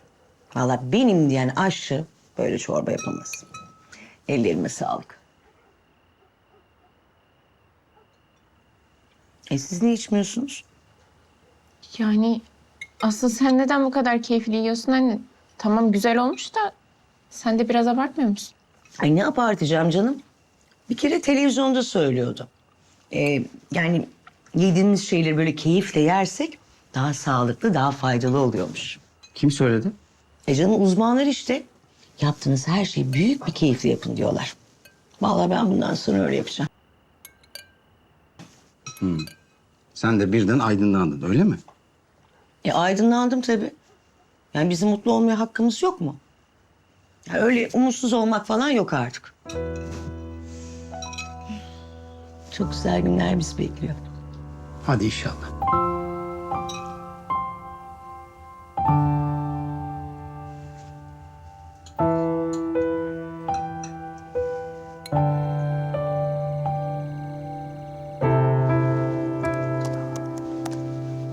Ezgi ne yapıyor? İpeğe yatırıyordu. Senin bir şeyin mi var? Canın bir şey sıkın gibi. Alaca. Ne olmuş Alaca'ya? Korkuyor. Neden korkuyor? Yani bizim davaya taktı kafayı. O yüzden atıştık biraz. Başımıza bir şey gelmesinden korkuyor. Abi şimdi bence haklı. Ama ne yapalım biz de? Arkadaşımızın katillerinin peşini mi bırakalım? Hiçbir şey olmamış gibi mi davranalım? Ben de aynı şeyi söylüyorum ama bir türlü anlamak istemiyor. Ya bir de bu sadece Çağrı'nın davası değil ki. Aynı zamanda onun davası. Bu adamlar Alaca'nın da böbreğini çaldı sonuçta. Abicim, o şerefsizler kaç kişinin canını yaktı.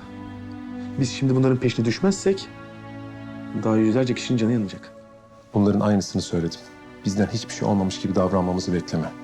Eğer susup oturursak bundan sonra canı yanacak herkesin vebalini de almış oluruz dedim ama bir türlü anlamak istemiyor işte. Abicim, şimdi bence haklı. Ama ne yapalım yani? Bizi de anlamak zorunda. Evet, anlamak zorunda. Ve er ya da geç anlayacaktır.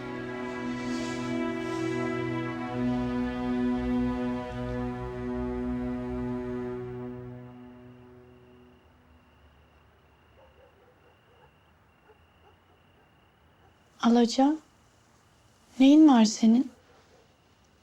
Bir şeyim yok ya. Biraz keyifsizim o kadar. Keyifsizsin. Kursa gidiyorsun. İşin var. Daha önemlisi sevgilin hayatta ve yanında. Bunlara rağmen keyifsiz misin? Haklısın Yasemin. Ama insanın bazen modu düşebiliyor. Senin yerinde olmayı o kadar çok isterdim ki. Hayatta her şey istediğin gibi. Bence bunun kıymetini bile alacağım.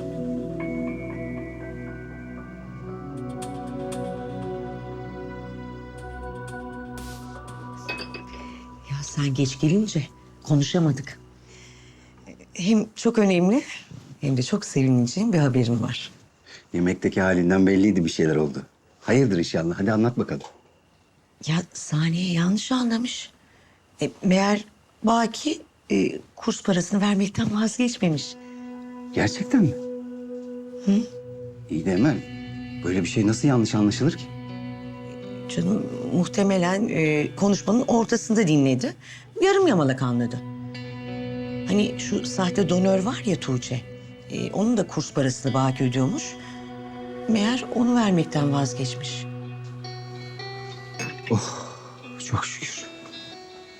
Vay arkadaş ya. İnsan kendi mutluluğunu düşünürken bir başkasının mutsuzluğuna seviniyor.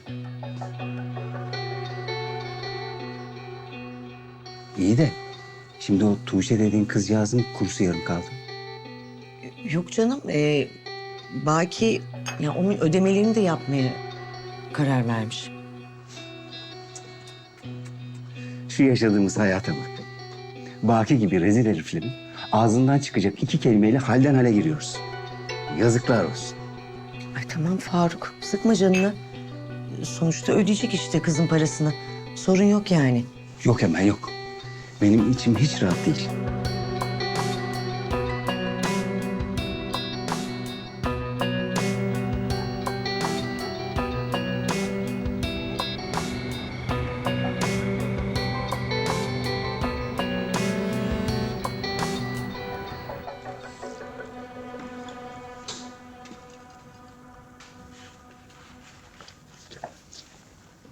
Sen iyi misin bu arada?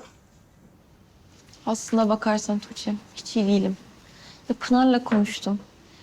Kenanların evinde başka bir kadının yaşadığını öğrendim. Ona canım sıkıldı.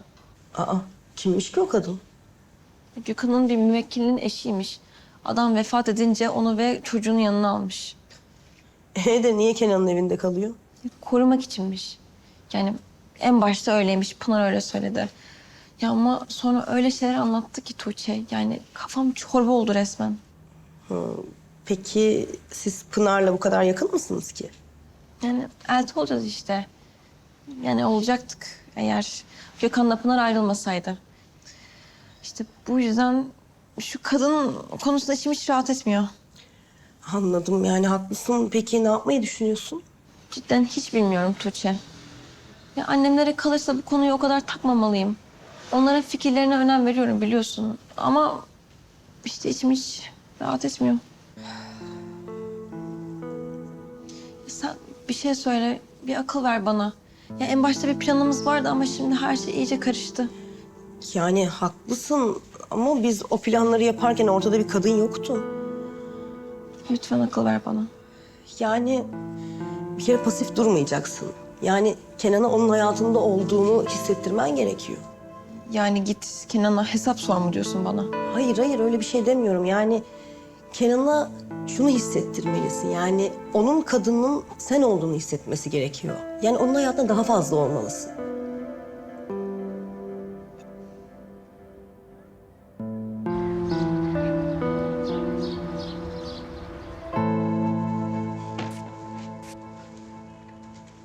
Ya ben bu evde aradığım bir şey bulamayacak mıyım? Nerede bu kaban? Ya bak işte oradadır. Nerede olacak koca kaban? Ay yok, yok işte. Kör değilim ya. Ben bir de diğer dolaba bakayım. Dur. Ben bakarım. Sen şimdi dağıtırsın oraları. Aşk olsun Emel ya. Ben ne zaman bir yeri dağıttım ki? Hayır, dağıtırsam da toplarım. Allah Allah, bunca yaygaraya ne gerek var şimdi? Canım ben seni bilmez miyim? Şimdi sen onu bulacaksın diye her yeri birbirine katarsın. Hadi sen geç ben bakarım. Tamam ya, benim canıma minnet zaten. Tamam hadi. Ay, kafası Emel. Parayı saklayacak başka yer bulamadın mı ya?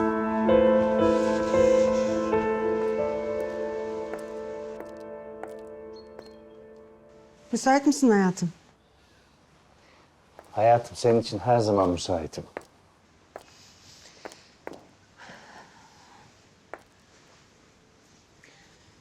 Dün akşam yemekte Kenan karşıtlığını merak ettim doğrusu.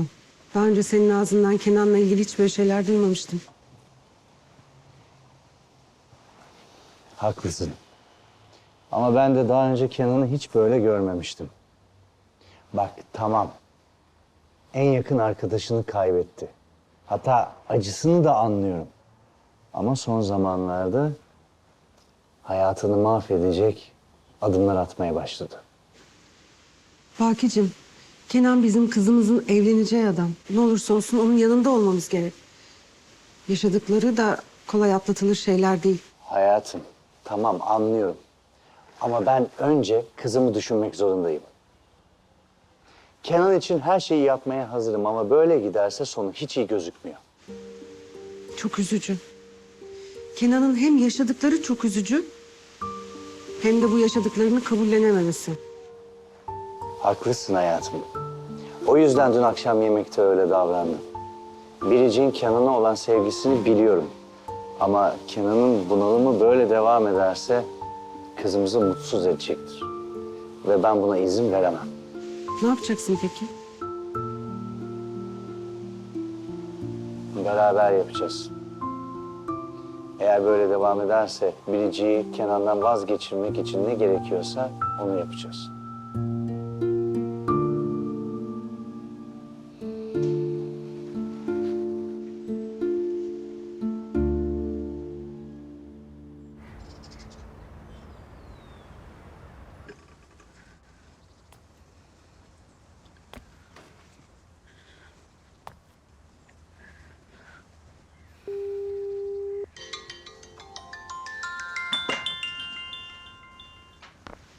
Alaca merhaba.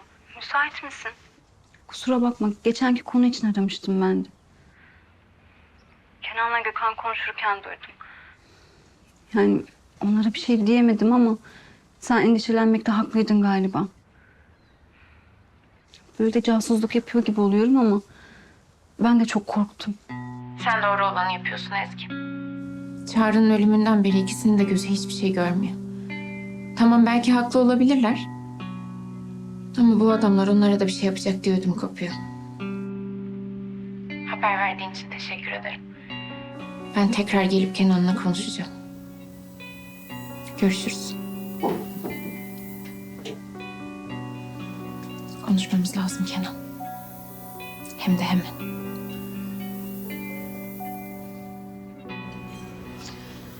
Al bakalım.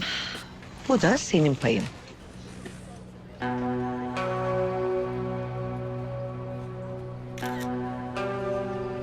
Bir güzel hediye paketi yaptım ki bir sorun olursa Emel abladan küçük bir hediye dersin. Nasıl yani? Şimdi para mı var bunun içinde? Ay ben ne diyorum, sen ne diyorsun Tuğçe? Tabii ki para var ama sen bunu bir hediye olarak düşün. Ay inanamıyorum sana Emel abla. Yani ben hiç bu kadar kolay olacağını düşünmemiştim.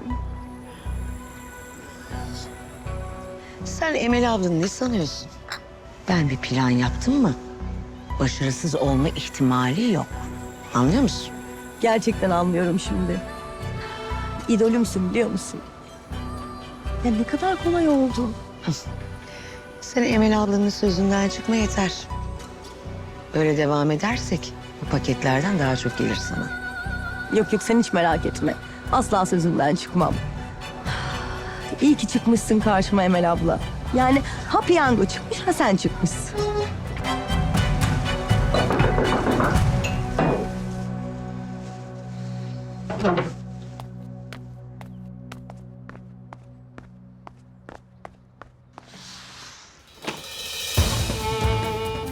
Buyurun, kime bakmıştınız? Kim gelmiş?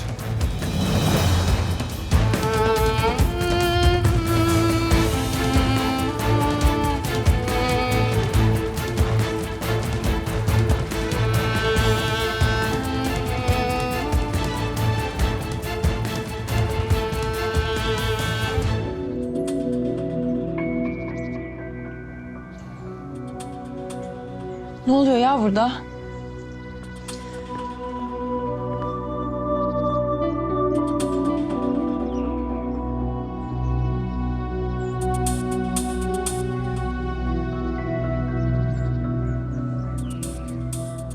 Ben anlayamadım. Sen tam olarak neyin hesabını soruyorsun Biricik? Neyin hesabını mı soruyorum? Kenan, bilmiyorum farkında mısın ama biz nişanlanmak üzereyiz. Ve evinde bir kadın var. Bunun hesabını soruyorum.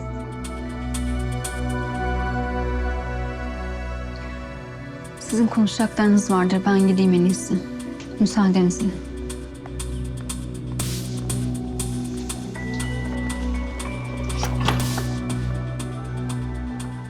Ya ne gerek vardı şimdi böyle konuşmaya? Durduk yere utandırdın kadını. Hem ima ettiğin şeyin ne kadar çirkin farkında mısın sen? Hiç yakıştıramadım sana. Öyle mi? Kenan biliyor musun? Benim de sana yakıştıramadığım bazı şeyler var. Ne zamandır sessizce bekliyorum. Farkında mısın? Arıyorum. Açmıyorsun. Mesajlarıma dönmüyorsun. Evinde bir kadın olduğunu öğreniyorum. Tamam. Sen söyle ne düşüneyim? Biricik, gel istersen dışarı çıkıp bir yerde oturalım. Böyle konuşalım böyle. Tamam konuşalım. Konuşalım.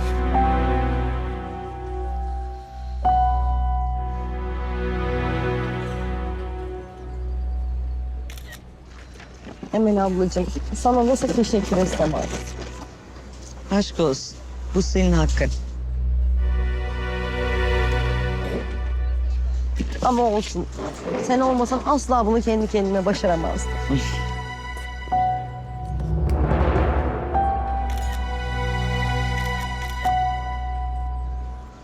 Dikkat et kendine. Sen de.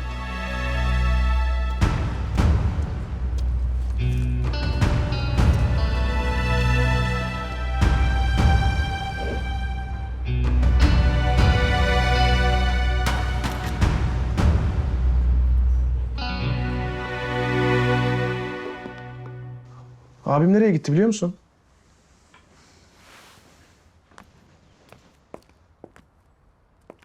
Nişanlısı geldi de onunla çıktı sanırım. Nasıl yani? Biricik mi geldi?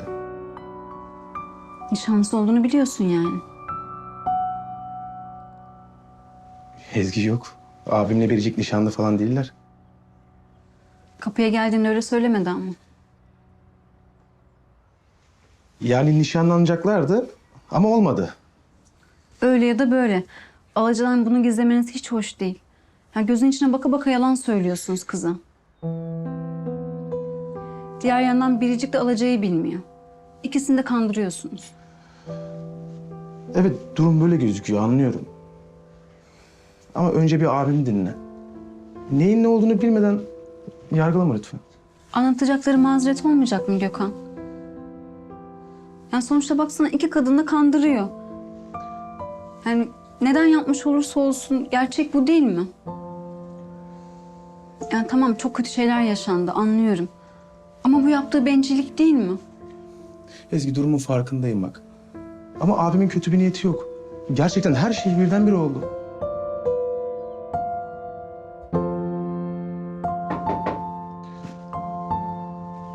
Kenan geldi galiba. Ben içeri gideyim en iyisi. Sen bekle istersen. Güvenlik kamerası takmaya gelmişlerdir. Ben bir bakayım.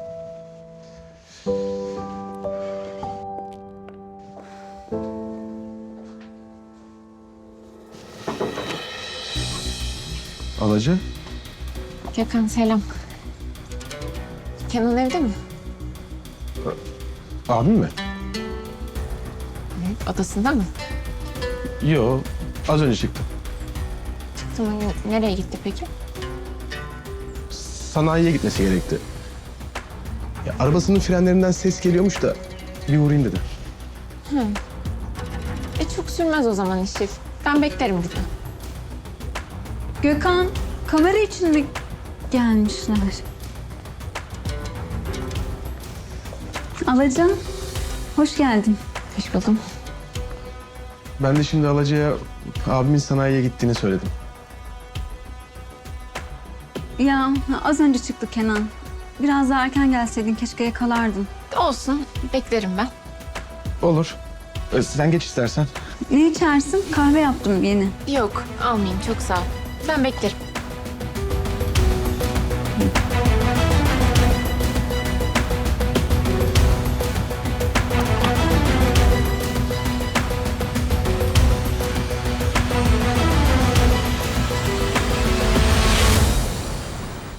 Kenan, bak ben bugüne kadar seni hep anlamaya çalıştım. Birçok şeyi alttan aldım ama bu fazla geldi, anlıyor musun? Sen beni anlamaya çalıştın öyle mi? Bu şekilde mi yaptın bunu? Ya Biricik, benim arkadaşım öldürüldü, arkadaşım. Sen bunun ne demek olduğunu biliyor musun? Kenan, beni aptal yerine koyma. Çağrı o evinizdeki kadın yüzünden ölmedi mi? Tamam, belki onun suçu değil ama eğer o kadın olmasaydı belki Çağrı hala yaşıyor olurdu. Bak, bunu sana kim anlattı bilmiyorum ama eksik anlatmış. Evet, Çağrı bıçaklanma yüzünden hastaneye kaldırıldı. Ama o yüzden ölmedi. Nasıl yani? Çağrı, karaciğer çalındığı için öldü.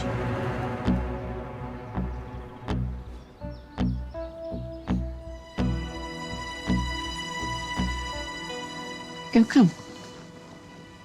Bu arada merak ettim de... Kenan'ın istifa etmesini sen de onaylıyor musun?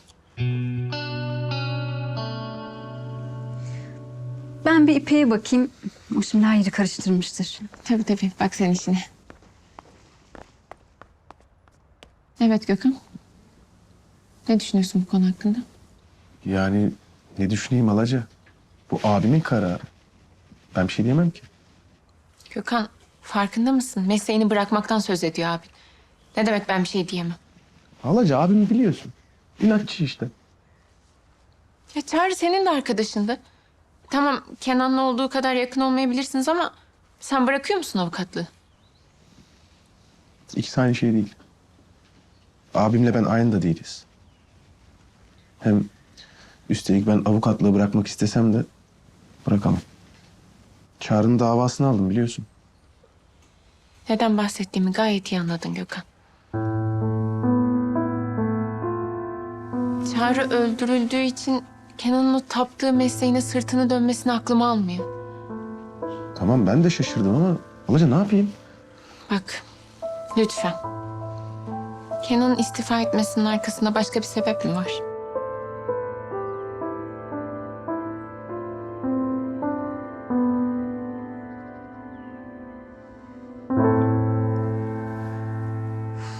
Anneciğim, ne yapacağım ben? Ağzından bir şey kaçırırım da Biricik'ten bahsederim diye buraya kaçtım resmen. Yani inşallah ben dönmeden çıkar da tekrar karşılaşmayız. Yani yoksa Alaca'nın gözünün içine baka baka hiçbir şey bilmiyormuşum gibi nasıl davranacağım? Ezgi, gelir misin biraz lütfen? Çağırdı işte.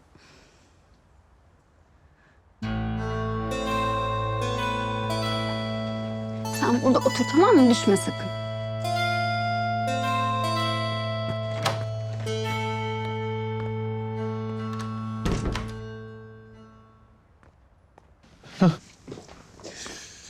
Benim bir ofisi aramam lazım. Bu dava dosyalarıyla ilgili bir işlerim var. Sen Alaca'yla 2 dakika ilgilenebilir misin? Bunun için mi çağırdın beni? Kusura bakma, yapmamıştım. Tabii ilgilenirim. Seve seve. Biliyor musun? Ben bu ikisinden şüpheleniyorum. Ya ben Gökhan'a ne sorduysam kaçamak cevap verdi. Kesin bir şey saklıyorlar. Konuştuğunuzda Kenan anlatır bence. Yani senin üzülmeni istemez. Yasemin nasıl? Nasıl oldu? Yani iyi gibi. Yani evden çıkmıyor ama ona da üzülüyorum aslında. İyi ki senin gibi bir arkadaşı var.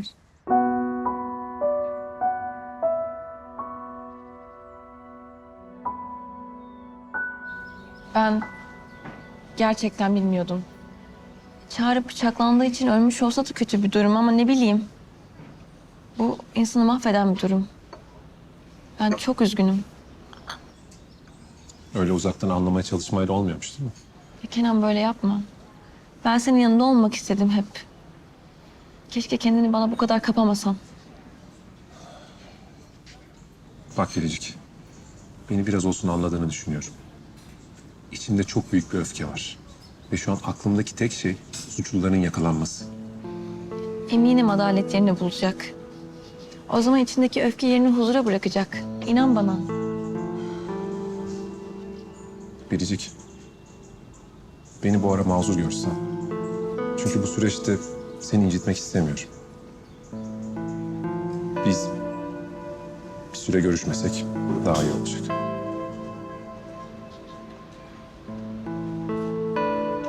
Bir süre görüşmeyelim diyorsun yani.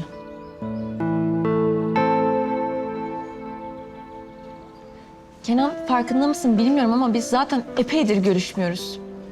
Mesajlarıma cevap vermiyorsun, telefonlarıma çıkmıyorsun. Niye görüşmüyoruz peki biliyor musun? Çünkü ben sen kafanı toparla diye sana zaman verdim. Ama sen kafanı toparlamak yerine beni dağıtmayı tercih ediyorsun. Öyle mi? Kenan. Bak. Ben senin hep yanındayım.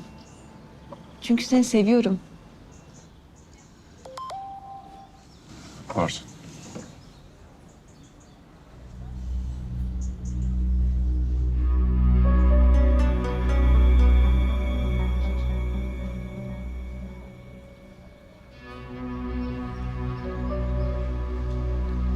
Önemli bir mesaj galiba. Artık kalksak iyi olacak. Kenan, lütfen bir şey söyle.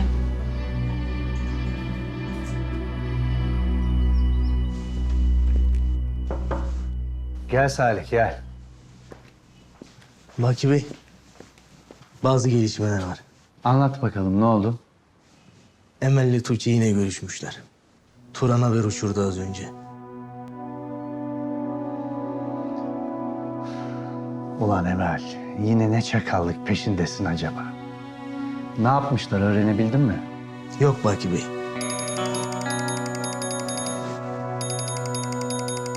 Turan arıyor. Hoparlörü aç. Anlat bakalım Turan. Neler oldu? Salih abi, şimdi buradan gördüğüm Emel Tuğçe'ye bir hediye verdi. Dur bir dakika. Ne verdi hediye? Görebildin mi? Böyle bir kadın çantasıydı. Sonra bir duygusallaştılar, ağladılar falan. Sonra da sarılıp ayrıldılar. Hepsi bu kadar mı? Evet, aynen anlattığım gibi abi. İyi tamam. Peşinden ayrılma sakın.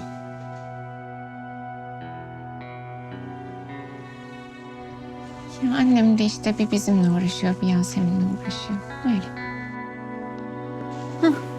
Bitti mi konuşma? Evet, hallettim.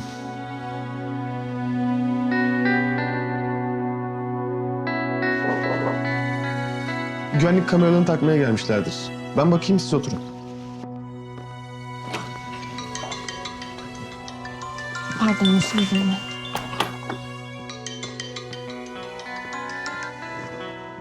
Alo, efendim Kenan. Alaca, ne yapıyorsun? Bir sesini duyayım dedim. Kursta mısın? Yo, sizdeyim, seni bekliyorum. Ha, bizde misin? Keşke geleceğini söyleseydin ya. Ben de sanayiye geldim, arabayla uğraşıyorum. Gökhan söyledi, frenlere baktıracakmışsın. Çok sürer mi işin? Vallahi ben de kısa sürer diye düşünüyordum ama fren diskleri değişecekmiş. O yüzden biraz daha buradayım. Hadi ya. Evet. Ya sen istersen kursa geç kalma. Biz iş çıkışı görüşelim, ha, ne dersin? Tamam, o zaman iş çıkışı haberleşiriz. Olur mu? Tamam, görüşürüz. Görüşürüz.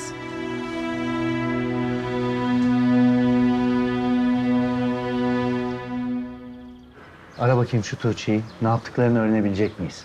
Tabii Baki Bey.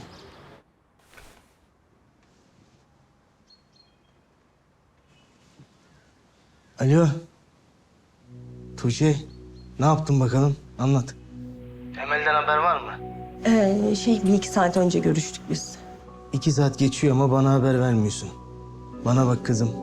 Bir şey olduğu anda anında bana haber vereceksin demedim mi sana ben? Dedin abi de önemli bir şey olmadı ki.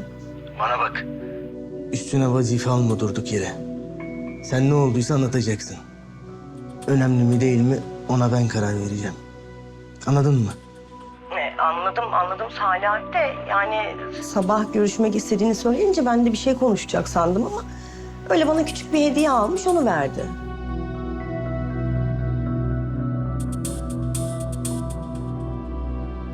Ne hediye vermiş? Öyle şık bir çanta almış. İyi. Bir şey söyledin mi peki? Yok söylemedi. Zaten hani Baki Bey ya da Biricik'le ilgili bir şey konuşulmadığı için ben ondan aramadım. İyi bakalım. Aferin, böyle devam et.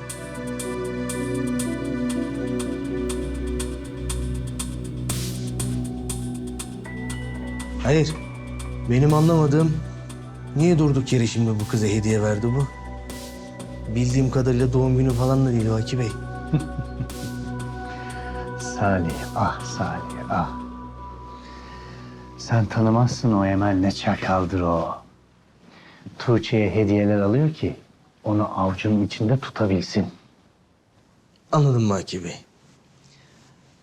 Baki Bey, peki biz daha ne kadar böyle hiçbir şey bilmiyormuşuz gibi yapacağız? Ta ki Emel Hanım kendini dünyanın en zeki insanı zannedene kadar. Sonra peki? Sonra Salih, Emel istediği her şeyi elde ettiğini düşündüğü anda da Tuğçe'yi elinden çekip alacağız. Anladın mı? Anladım Baki Bey.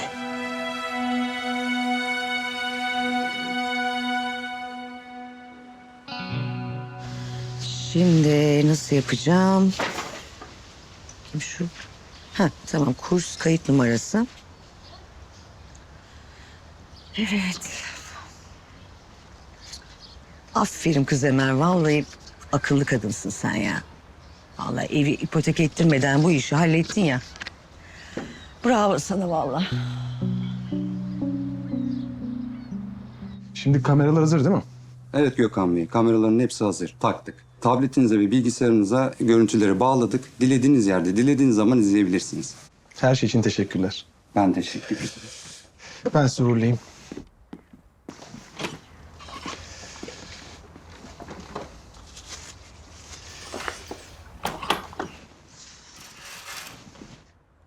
Artık kendinizi güvende hissedebilirsiniz. Çok teşekkür ederim. Çok incesin. Dün de teşekkür etmiştin zaten. Sen de alışkanlık haline gelmiş. Şöyle gülüyorsun ya, bu dünyaya bedel.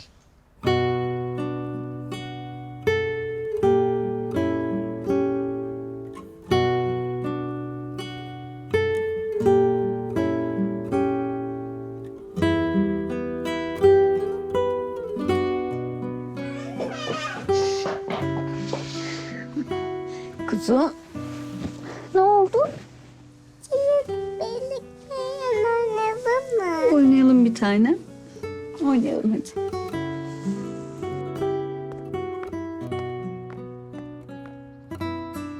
Allah Allah ya.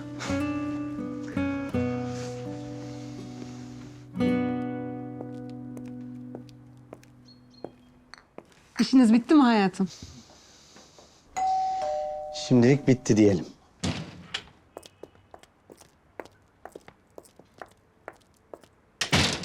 Baba sana inanmıyorum. Bana bunu nasıl söylemezsin? Biricik, prensesim. Önce bir sakin ol. Neyi söylememişim ben sana? Çağrı'nın ölüm sebebini. Bu da nereden çıktı şimdi? Bugün Kenan'a hesap sormaya gittim. Neden aramalarıma dönmüyor, yanında olmama izin vermiyor diye. Ne dese beğenirsiniz? Biricik biraz sakin olur musun lütfen? Ya anne ben sakinim. Sadece bir açıklama bekliyorum. Biricik. Hayatım, sen de bir sakin ol. Söylesin, ne söylemek istiyorsa söylesin. Söylesin tabii Bakicim. Ama karşısında onu kurtarmak için canını dişine takan bir babası olduğunu unutmadan söylesin. Öyle değil mi Biricik? Peki anne. Baba, Çağrı'nın öldüğü gün sen de hastanedeydin. Eğer bana karaciğerinin çalındığını söyleseydin ben Kenan'ın üstüne bu kadar gitmezdim.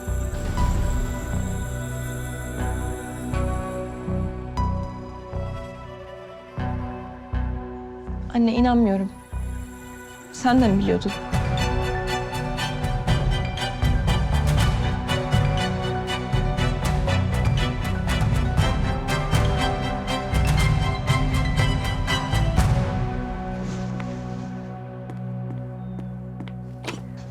Hoş geldin abicim.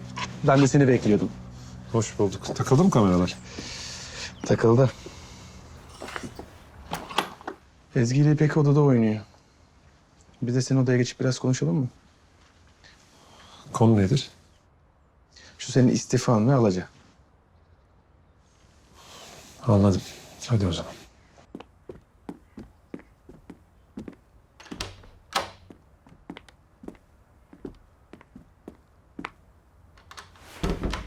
Abi vallahi bu istifa işi çığırından çıkmaya başladı.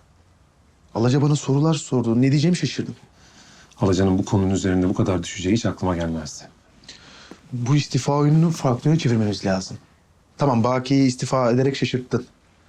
Ama başka bir şey bulmamız gerek. Doğru diyorsun. Baki'nin istifamı kabul etmeyeceğine dair tahminlerimiz doğru çıktı. Yani abi Alaca bu işin peşini bırakmaz. Hatta daha üzerine gider. Evet. Alaca bu işin peşini asla bırakmaz. Sürekli sorular soracak bize.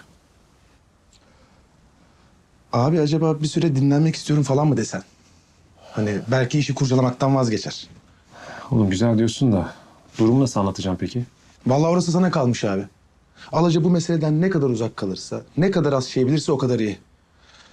Yoksa yardım etmeye çalışır. Of. O zaman da Baki ile karşılaşabilir işte.